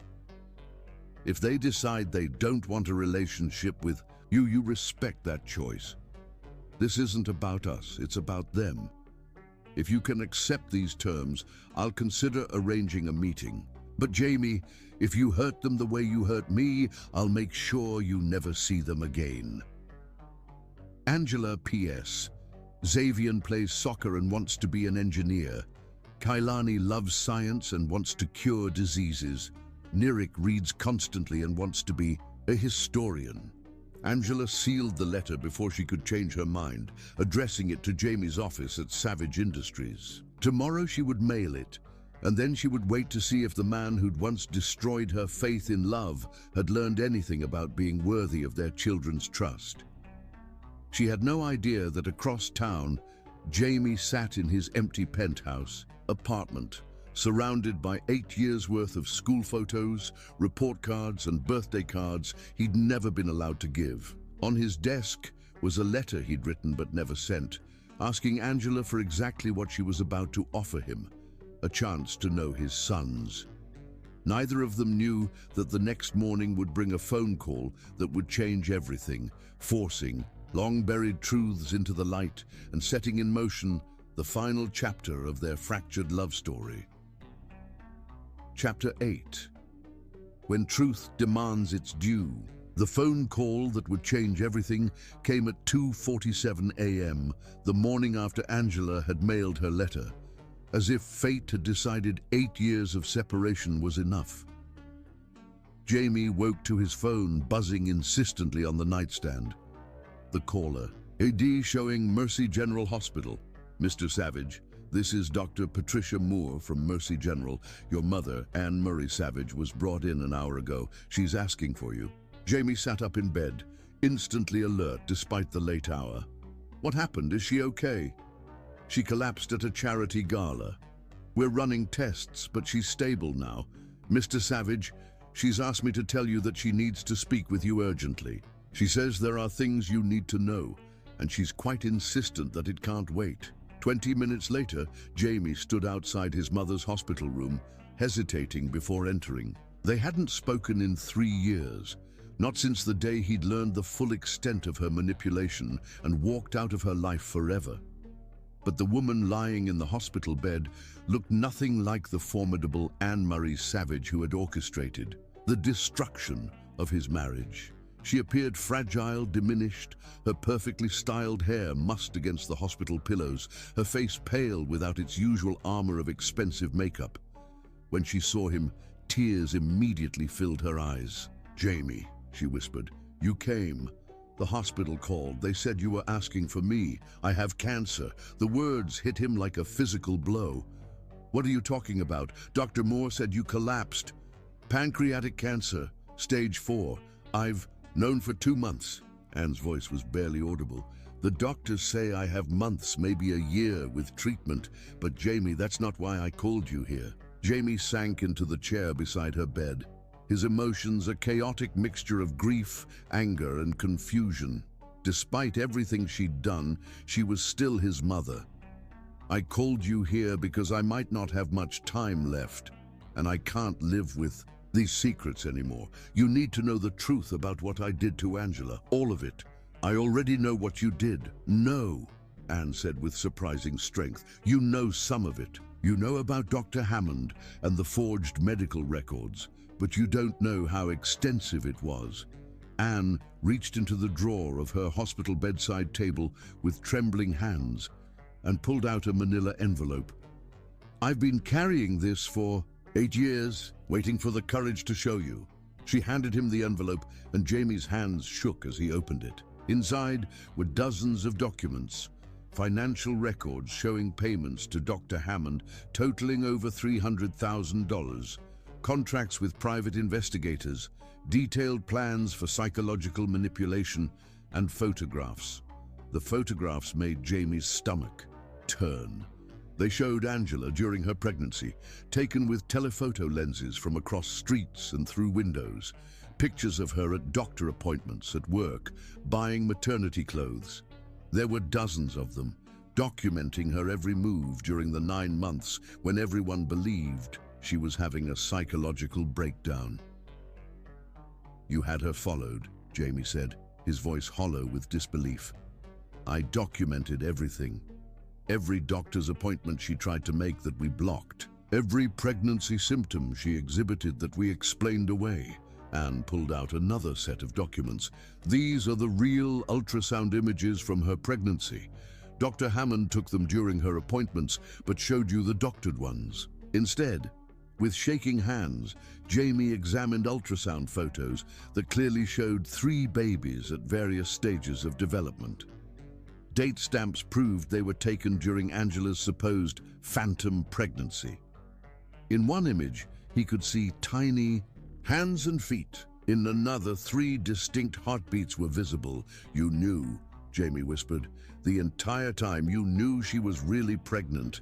I knew she was carrying triplets by her 12-week appointment. I knew they were healthy and developing normally. I knew she was telling you the truth about everything. Then why?" Jamie's voice shattered completely. "Why did you destroy her? Why did you destroy us?" Anne closed her eyes, tears streaming down her cheeks. "Because I was terrified of losing you. Because Angela was strong and independent and made you happy in ways I couldn't control. Because she represented everything I wasn't. Authentic, loving, selfless. So you had her committed to a psychiatric facility while she was pregnant with your grandchildren. I convinced myself I was protecting you from making a mistake. But the truth is, I was jealous. I was a bitter, controlling woman who couldn't bear to see my son love someone more than he loved me."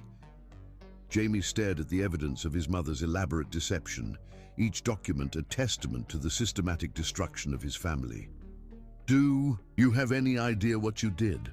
Angela gave birth to our children alone because of you. My sons don't know their father exists because of you. I know, and Jamie, there's more." Anne reached for another folder, this one containing correspondence between her and Dr. Hammond. As Jamie read, he learned that the plan had been even more sinister than he'd realized. "You were going to take the babies," he said, his voice barely a whisper. "After Angela gave birth in the psychiatric facility, you were going to claim custody of them. Dr. Hammond was going to declare Angela permanently mentally incompetent. I would have been appointed guardian of the children as their only stable relative. You would have raised them thinking their mother was too sick to care for them. My God!" Jamie stood abruptly, pacing to the window. "You were going to steal my children and let Angela rot in a mental institution." Yes. The simple acknowledgement hung between them like a death sentence. Jamie turned back to face his mother, seeing her clearly for perhaps the first time in his life. "I'll never forgive you for what you did to them." "Good," Anne said firmly. "Don't forgive me. Use your anger to fuel your fight to win them back. Use your knowledge of the truth to become the man Angela deserved to marry." Over the following weeks, Anne began cancer treatment, while Jamie processed the devastating truth about what she'd done to his family. The chemotherapy was brutal, but Anne endured it with grim determination, as if suffering was the only penance she could offer for her crimes. Jamie visited her once during treatment, bringing the briefcase full of evidence she'd given him. "I'm going to tell Angela everything," he said. "She deserves to know the full scope of what you did to her." "Yes, she does." Anne looked fragile and diminished in her hospital bed, but her voice was clear. "And Jamie, when you do tell her, make sure she understands that you were my victim, too. I manipulated you as thoroughly as I manipulated everyone else. That doesn't excuse what I chose to do. No, it doesn't. But maybe it explains why a man who loved his wife completely could be convinced to abandon her when she needed him most." Jamie stood to leave, then paused at the door. "Mother, if you survive this cancer, what will you do?" Anne was quiet for a long moment. "I'll try to find a way to make amends. To the children I never met. To the woman whose life I destroyed. To you for turning you into someone you never wanted to be." It might be too late for amends. I know. But I have to try. It's the only way I can live with what I've done. 6 months later, Anne's doctors delivered unexpected news. The cancer was in remission. The aggressive treatment had worked, giving her a reprieve she wasn't sure she deserved. As she sat in her empty penthouse, surrounded by the wealth and status that had once meant everything to her, Anne realized she had a choice. She could return to her old life, pretending the cancer scare had been a wake-up call that changed nothing, or she could use whatever time she had left to try to repair some of the damage she'd caused. Looking at a photograph of 3 beautiful grandsons she'd never met, Anne made her decision. It was time to face the woman whose life she'd destroyed and offer the only thing she had left: the complete, devastating truth, and an apology that could never be adequate, but might at least be genuine. But first, she had to give her son the chance to use that truth to fight for his family. Tomorrow, she would call Jamie and tell him that Angela's letter had arrived at his office. The letter that would give him the opportunity he'd been waiting 8 years to receive. The question was whether it was already too late, or whether love, tested by the cruelest betrayal imaginable, could find a way to heal wounds that had scarred 3 generations. Chapter 9. Earning love back one day at a time. Anne called Jamie the next morning, her voice shaky but determined. "There's a letter waiting for you at your office," she said without preamble. "From Angela. Jamie, this might be your chance." 2 hours later, Jamie sat in his car outside Angela's office building, having read Angela's letter 3 times, a briefcase full of evidence on his passenger seat and his mother's confession echoing in his mind. Through the lobby windows, he could see her meeting with clients, animated and confident, gesturing as she explained some marketing strategy. She looked successful, strong, completely self-sufficient. Nothing like the broken woman he'd had committed 8 years ago. The irony wasn't lost on him. Angela had built an empire while he'd spent 8 years drowning in guilt and regret. When Angela finally emerged from the building at 6:30 p.m., Jamie got out of his car and approached her on the sidewalk. The moment she saw him, her expression went from tired satisfaction to cold wariness. "What are you doing here, Jamie? I need to talk to you. I have things you need to see." "No." Angela stepped around him toward her car. "I don't need to see anything from you." "Angela, please. My mother is dead, and she told me everything before she died. I have proof of what she did to you." Angela stopped walking but didn't turn around. "Proof of what I told you 8 years ago. Proof that I was pregnant with your children while you had me locked up. Proof that I was telling the truth when you called me delusional? Yes. I don't need your proof, Jamie. I lived through it. I know what happened to me. But you don't know the extent of it. You don't know how carefully orchestrated it was, how much money was involved, how detailed the planning was." Jamie moved to stand in front of her. "Angela, she had you followed. She documented your entire pregnancy. She knew you were carrying triplets and let me believe you were mentally ill." For just a moment, pain flickered across Angela's face. Then her expression hardened again. "Of course she did. I figured that out years ago. Your mother hated me from the day we met. What I never understood was how she convinced you to choose her over me. I was weak. Yes, you were.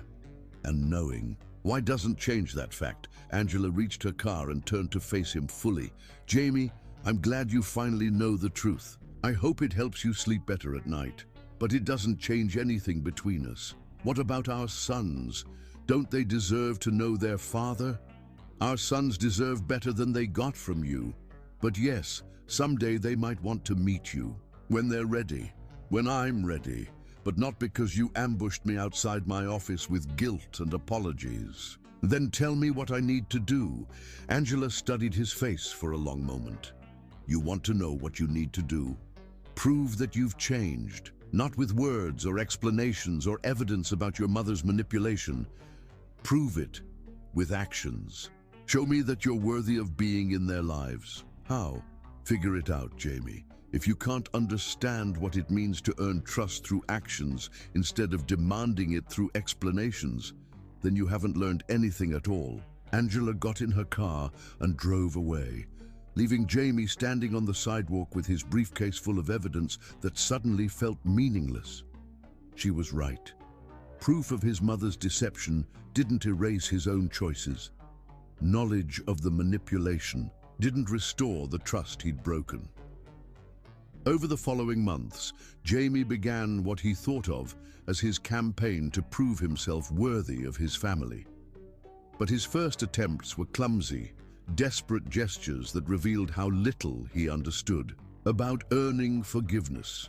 He sent expensive gifts to Angela's office, flowers, jewelry, luxury items that she returned unopened. He made donations to charities in the boys' names, ensuring Angela received notifications of his generosity.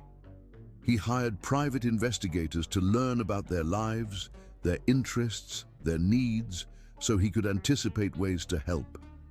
Each gesture was returned, rejected, or ignored completely. It took 6 months of failure before Jamie realized he was still trying to control the situation instead of actually changing. He was performing acts of contrition instead of demonstrating genuine transformation. The breakthrough came during a conversation with Dr. Sarah Chen, the therapist he'd been seeing since learning the truth about his mother's manipulation. "You're still trying to manage the outcome," Dr. Chen observed during one of their sessions. "Every gesture you're making is designed to get a specific response from Angela. That's manipulation, even if it's well-intentioned. Then what should I do? What would you do if you knew she would never forgive you? If you knew your sons would never want a relationship with you? How would you live then?" The question stopped Jamie cold. He'd been so focused on winning back his family that he hadn't considered what it meant to simply be a better person, regardless of the outcome. "I don't know." That's where you need to start. Becoming someone worthy of their love, whether or not you ever receive it. Jamie began making different choices. Instead of sending gifts to Angela, he anonymously funded scholarships at the boys' school for children whose parents couldn't afford tuition. Instead of hiring investigators to learn about their lives, he volunteered as a youth soccer coach, learning to work with children and understanding what made them feel valued and secure. He stopped sending letters explaining himself and started sending simple notes acknowledging their achievements: Xavier's soccer goals, Kilani's science fair victories, Nyrik's writing awards, without asking for anything in return.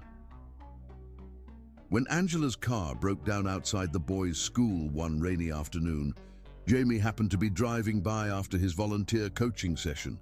He pulled over and offered help, expecting rejection. Instead, Angela accepted a ride home in exhausted defeat, her guard momentarily down. "Thank you," she said quietly as they sat in traffic. "I know you didn't have to stop."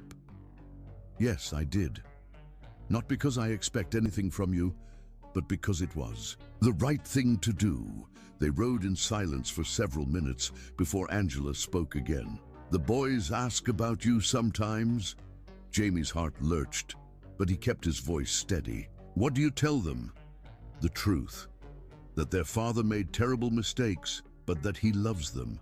That someday, if they want to, they can decide whether to meet you." "And what do they say?" "They're curious, especially lately," Xavier asked. "If you know how to play soccer, Kaylani wants to know if you're smart enough to understand his science projects. Nirik wondered if you like to read." Jamie felt tears threaten. "What did you tell them?" "That I don't know who you are now. That the man I married might have been able to answer those questions, but you'd have to show them yourself who you've become." When they reached Angela's house, Jamie caught a glimpse of 3 boys watching from the window, his sons, who he'd never properly met, studying their father with intelligent, curious eyes. "Angela," he said as she got out of the car, "I don't expect forgiveness. I don't even ask for it anymore. But if there's ever a time when you think it might be safe for them to meet me, I'll be ready." What does that mean? Ready? It means I'll be someone they can count on, someone who puts their needs first, someone who earns trust instead of demanding it. Jamie looked up at the house where his children lived. It means I'll be the father they deserve, not the one they got. 3 weeks later, Angela called him. "The boys want to meet you," she said without preamble. "They've been asking more questions, and I think they're old enough to start making their own decisions about whether they want you in their lives." Jamie's hands shook as he held the phone. "When?" "Saturday afternoon. 2 hours. At the park near our house. I'll be there the entire time, and if any of them feel uncomfortable or want to leave, we leave immediately." "Of course." "Angela, thank you." "Don't thank me. This isn't for you. It's for them. They deserve the chance to know their father if they want to." Saturday arrived with unseasonably warm weather for October. Jamie arrived at the park early, sitting on a bench with a soccer ball, a science magazine, and a book about ancient Rome. Small gestures to show he'd been listening to Angela's hints about their interests. When Angela arrived with the boys, Jamie's breath caught. They were beautiful, intelligent-looking children who carried themselves with confidence and curiosity. Xavier, clearly the protector, stood slightly in front of his brothers. Kailani bounced with barely contained energy. Nirik observed everything with thoughtful eyes. "Boys," Angela said gently, "this is your father, Jamie." For a moment, nobody moved. Then Kailani stepped forward with characteristic directness. "Are you really our dad?" "Yes," Jamie said, his voice thick with emotion. "I really am." "Why didn't you want to meet us before?" Xavier asked, his tone protective but not hostile. Jamie knelt down to their eye level. "Because I made terrible mistakes when you were born. I didn't believe your mother when she told me about you, and by the time I realized I was wrong, I had to learn how to be worthy of being your father." "And now you're worthy?" Nirik asked with 8-year-old bluntness. "I don't know," Jamie answered honestly. "That's something you'll have to decide for yourselves." Over the next 2 hours, Jamie didn't try to be the perfect father or win their instant affection. Instead, he listened to their stories, answered their questions honestly, and slowly began to understand the remarkable children Angela had raised. They played soccer until Xavier grudgingly admitted that Jamie wasn't terrible. They discussed Kailani's latest science experiment until the boy was satisfied that his father was smart enough to understand photosynthesis. They talked about Nirik's favorite books until the quiet boy smiled and said Jamie might have good taste in stories. When it was time to leave, the boys exchanged glances in that silent communication Angela had described. "Can we see him again?" Xavier asked his mother. "If you want to," Angela replied. "And if he continues to prove that he's worthy of your time, I will," Jamie promised, looking at each of his sons in turn. "I'll spend every day for the rest of my life proving that I'm worthy of being your father." As they walked away, Jamie heard Kailani ask Angela, "Mom, do you think Dad is sorry for the mistakes he made?" "Yes, baby," Angela replied. "I think he's very sorry." "Sorry enough to maybe try again?" Nirik added quietly. Angela glanced back at Jamie, still sitting on the park bench, and for the first time in 8 years, her expression held something that might have been hope. "Maybe," she said. "We'll have to wait and see." 3 weeks later, that tentative hope would be tested when an unexpected visitor arrived at Angela's door. Someone seeking forgiveness for sins that had shaped 8 years of separation and 3 generations of pain. Chapter 10. Love's Second Chance. 3 weeks after Jamie's first meeting with his sons, the unexpected visitor arrived exactly as Chapter 9 had foreshadowed. It was a rainy Thursday evening in April when the doorbell rang at Angela's brownstone. She was curled on the couch with Nyrik, reading together while Xavian and Kaylani played chess nearby, their voices creating the comfortable symphony of family. Life she'd built from nothing. Angela opened the door expecting a delivery, but instead found a woman she barely recognized standing in the rain without an umbrella. Anne Murray Savage looked nothing like the imperious society matron who had destroyed Angela's life 8 years ago.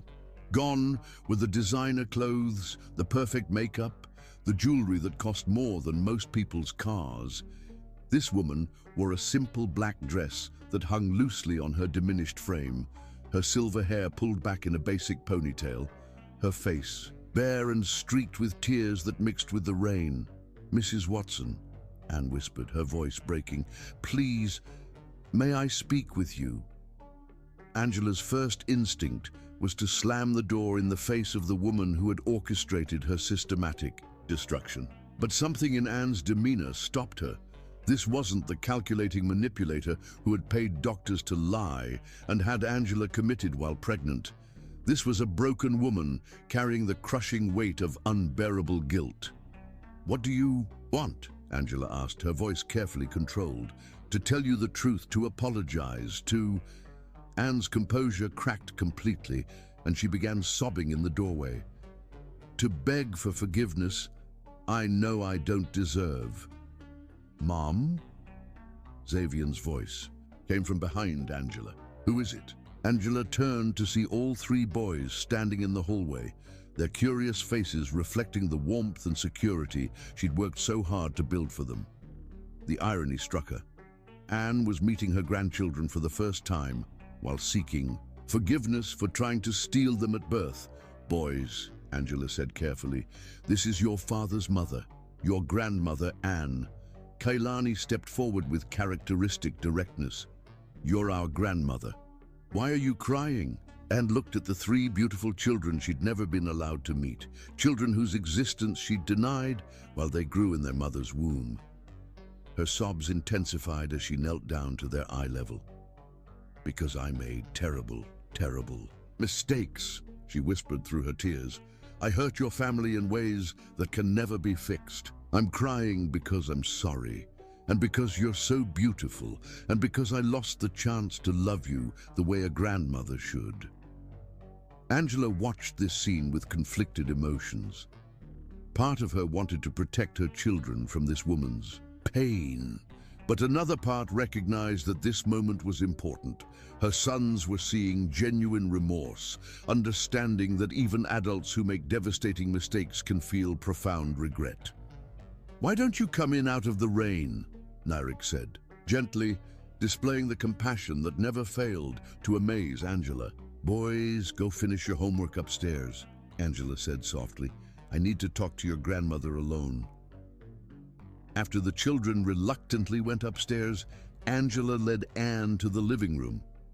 Anne stood in the center of the space, looking around at the family photos, the children's artwork on the walls, the evidence of the life Angela had built without any help from the Savage family. "You raised extraordinary children," Anne said, her voice thick with emotion.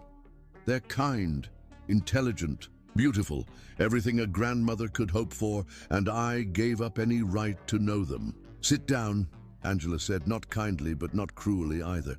Anne perched on the edge of the couch as if she didn't deserve to be comfortable. Fresh tears streamed down her face as she began to speak.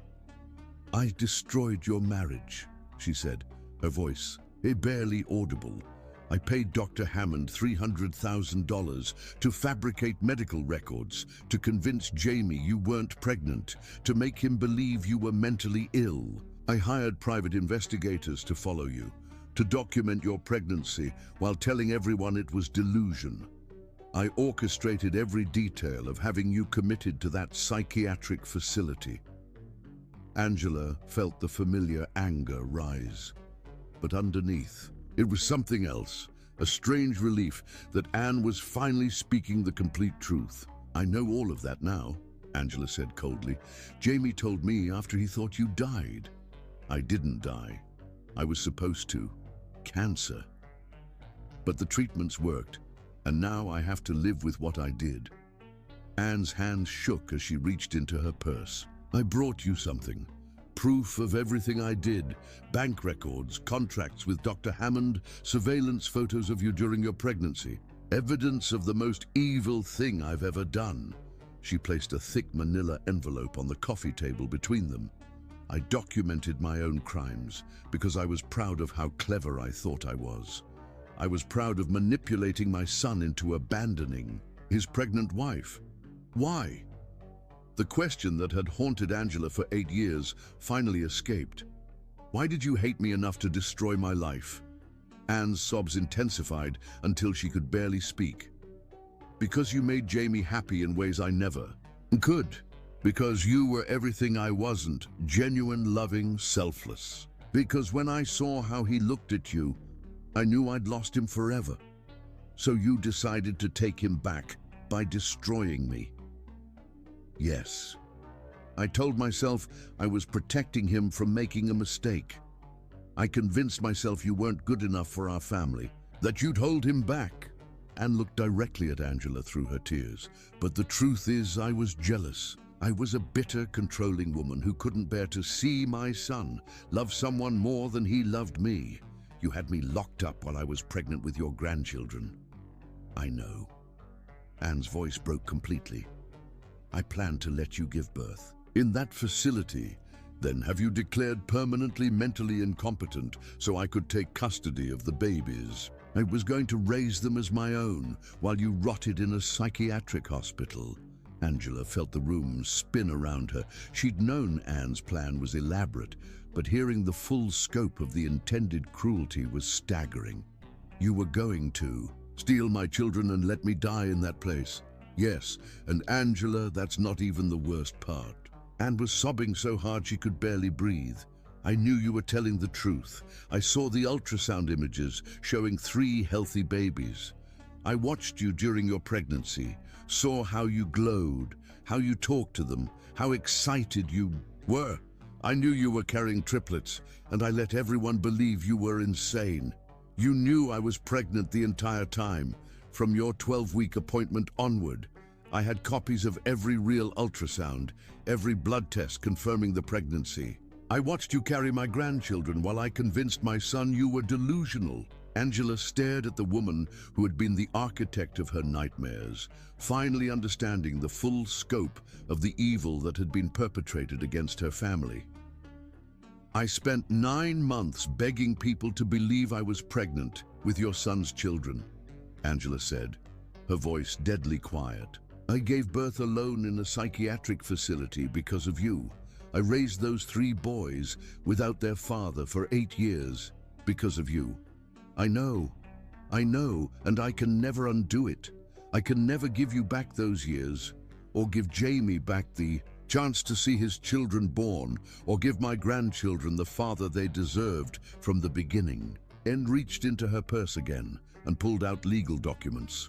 I've transferred all of my assets into a trust for the boys' education and future.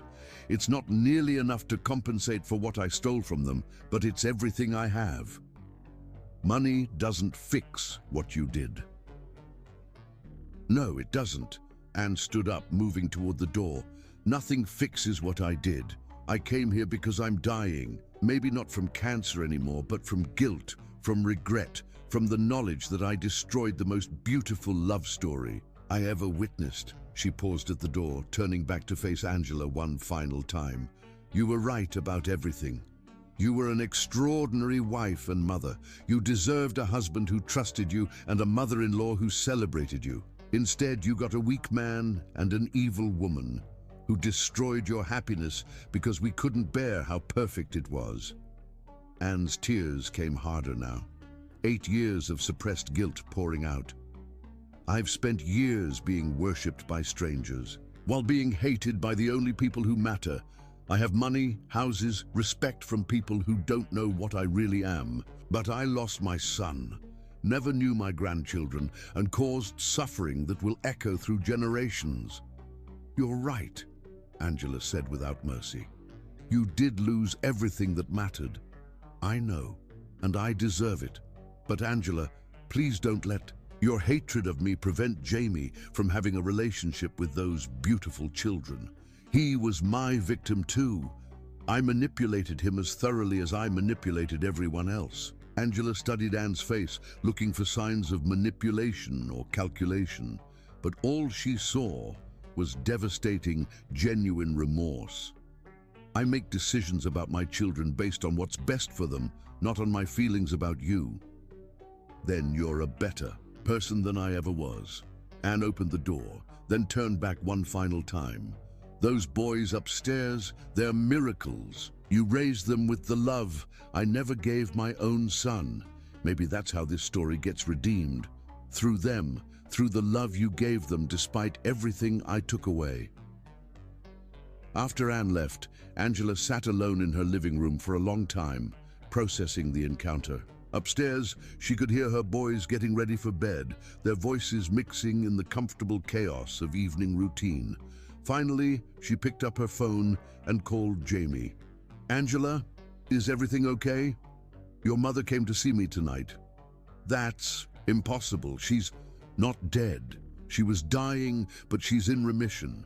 Jamie, she told me everything, the whole truth about what she did to us. Jamie was quiet for a long moment. How do you feel? Exhausted, angry, but also free somehow. For 8 years, I've wondered if I was crazy for believing the conspiracy was as extensive as it felt. Now I know it was worse than I imagined. Angela, I'm so sorry.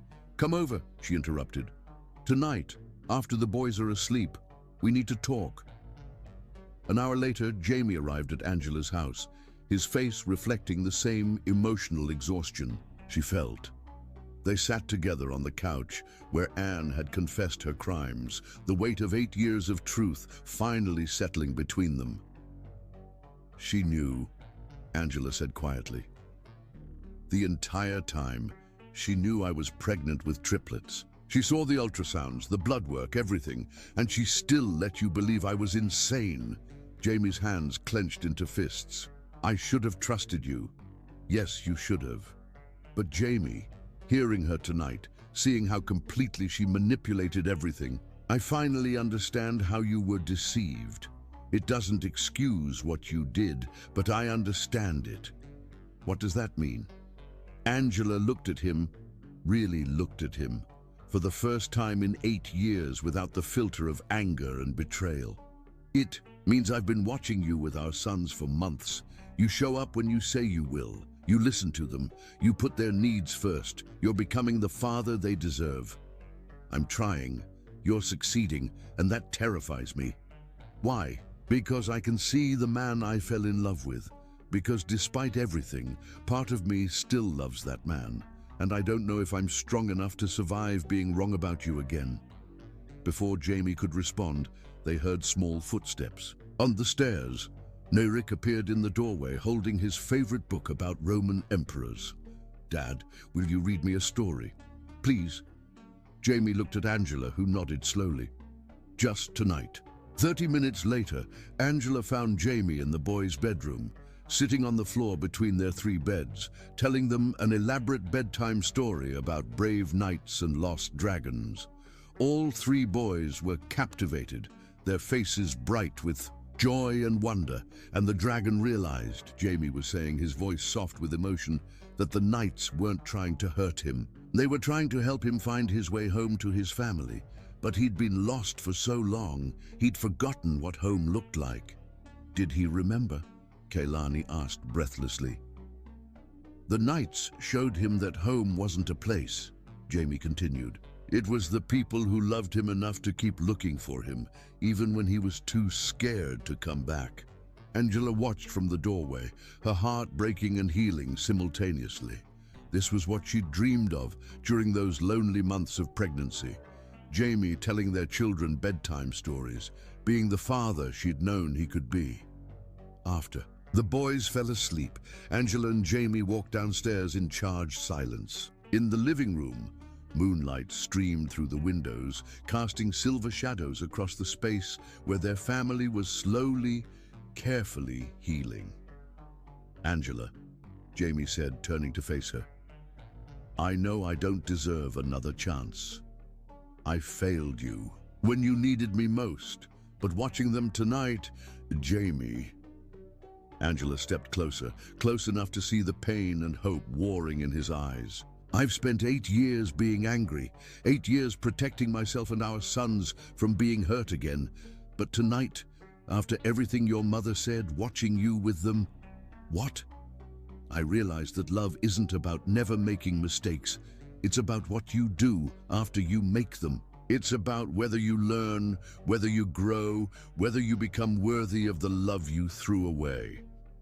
Jamie's hands trembled as he reached up to cup her face. Have I become worthy?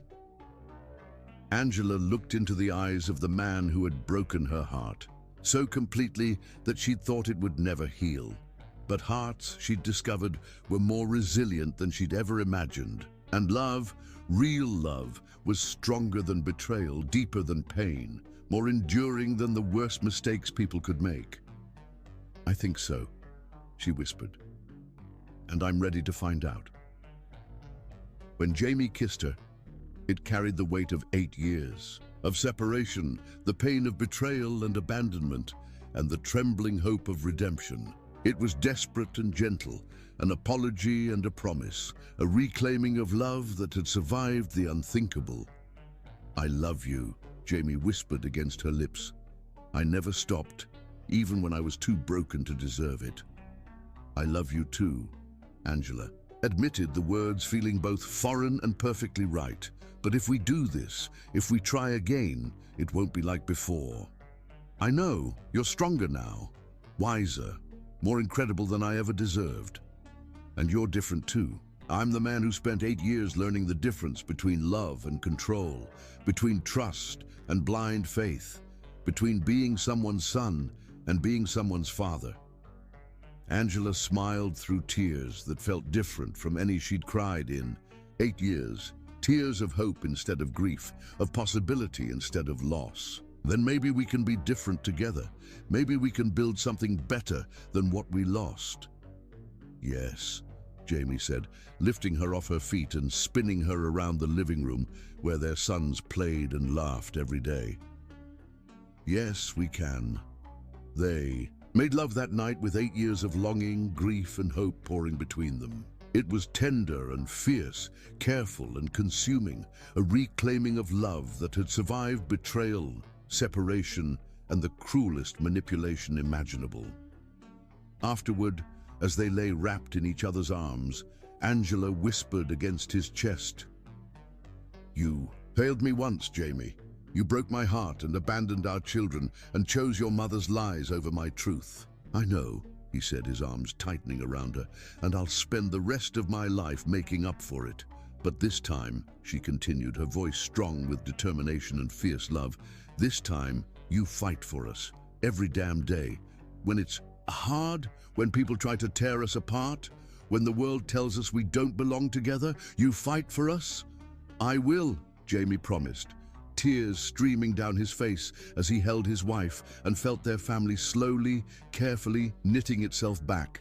"Together, for you, for them, for everything we lost and everything we can build, I'll fight every damn day." And for the first time in 8 years, Angela Watson Savage believed that love could indeed conquer all, not easily, not without scars, but completely and forever. Outside their window, the rain had stopped, and moonlight illuminated a family that had been shattered and was learning to heal, a love that had been tested beyond reason and had somehow endured, and 3 little boys sleeping peacefully upstairs who would wake to discover that sometimes, against all odds, broken things could be made beautifully whole again.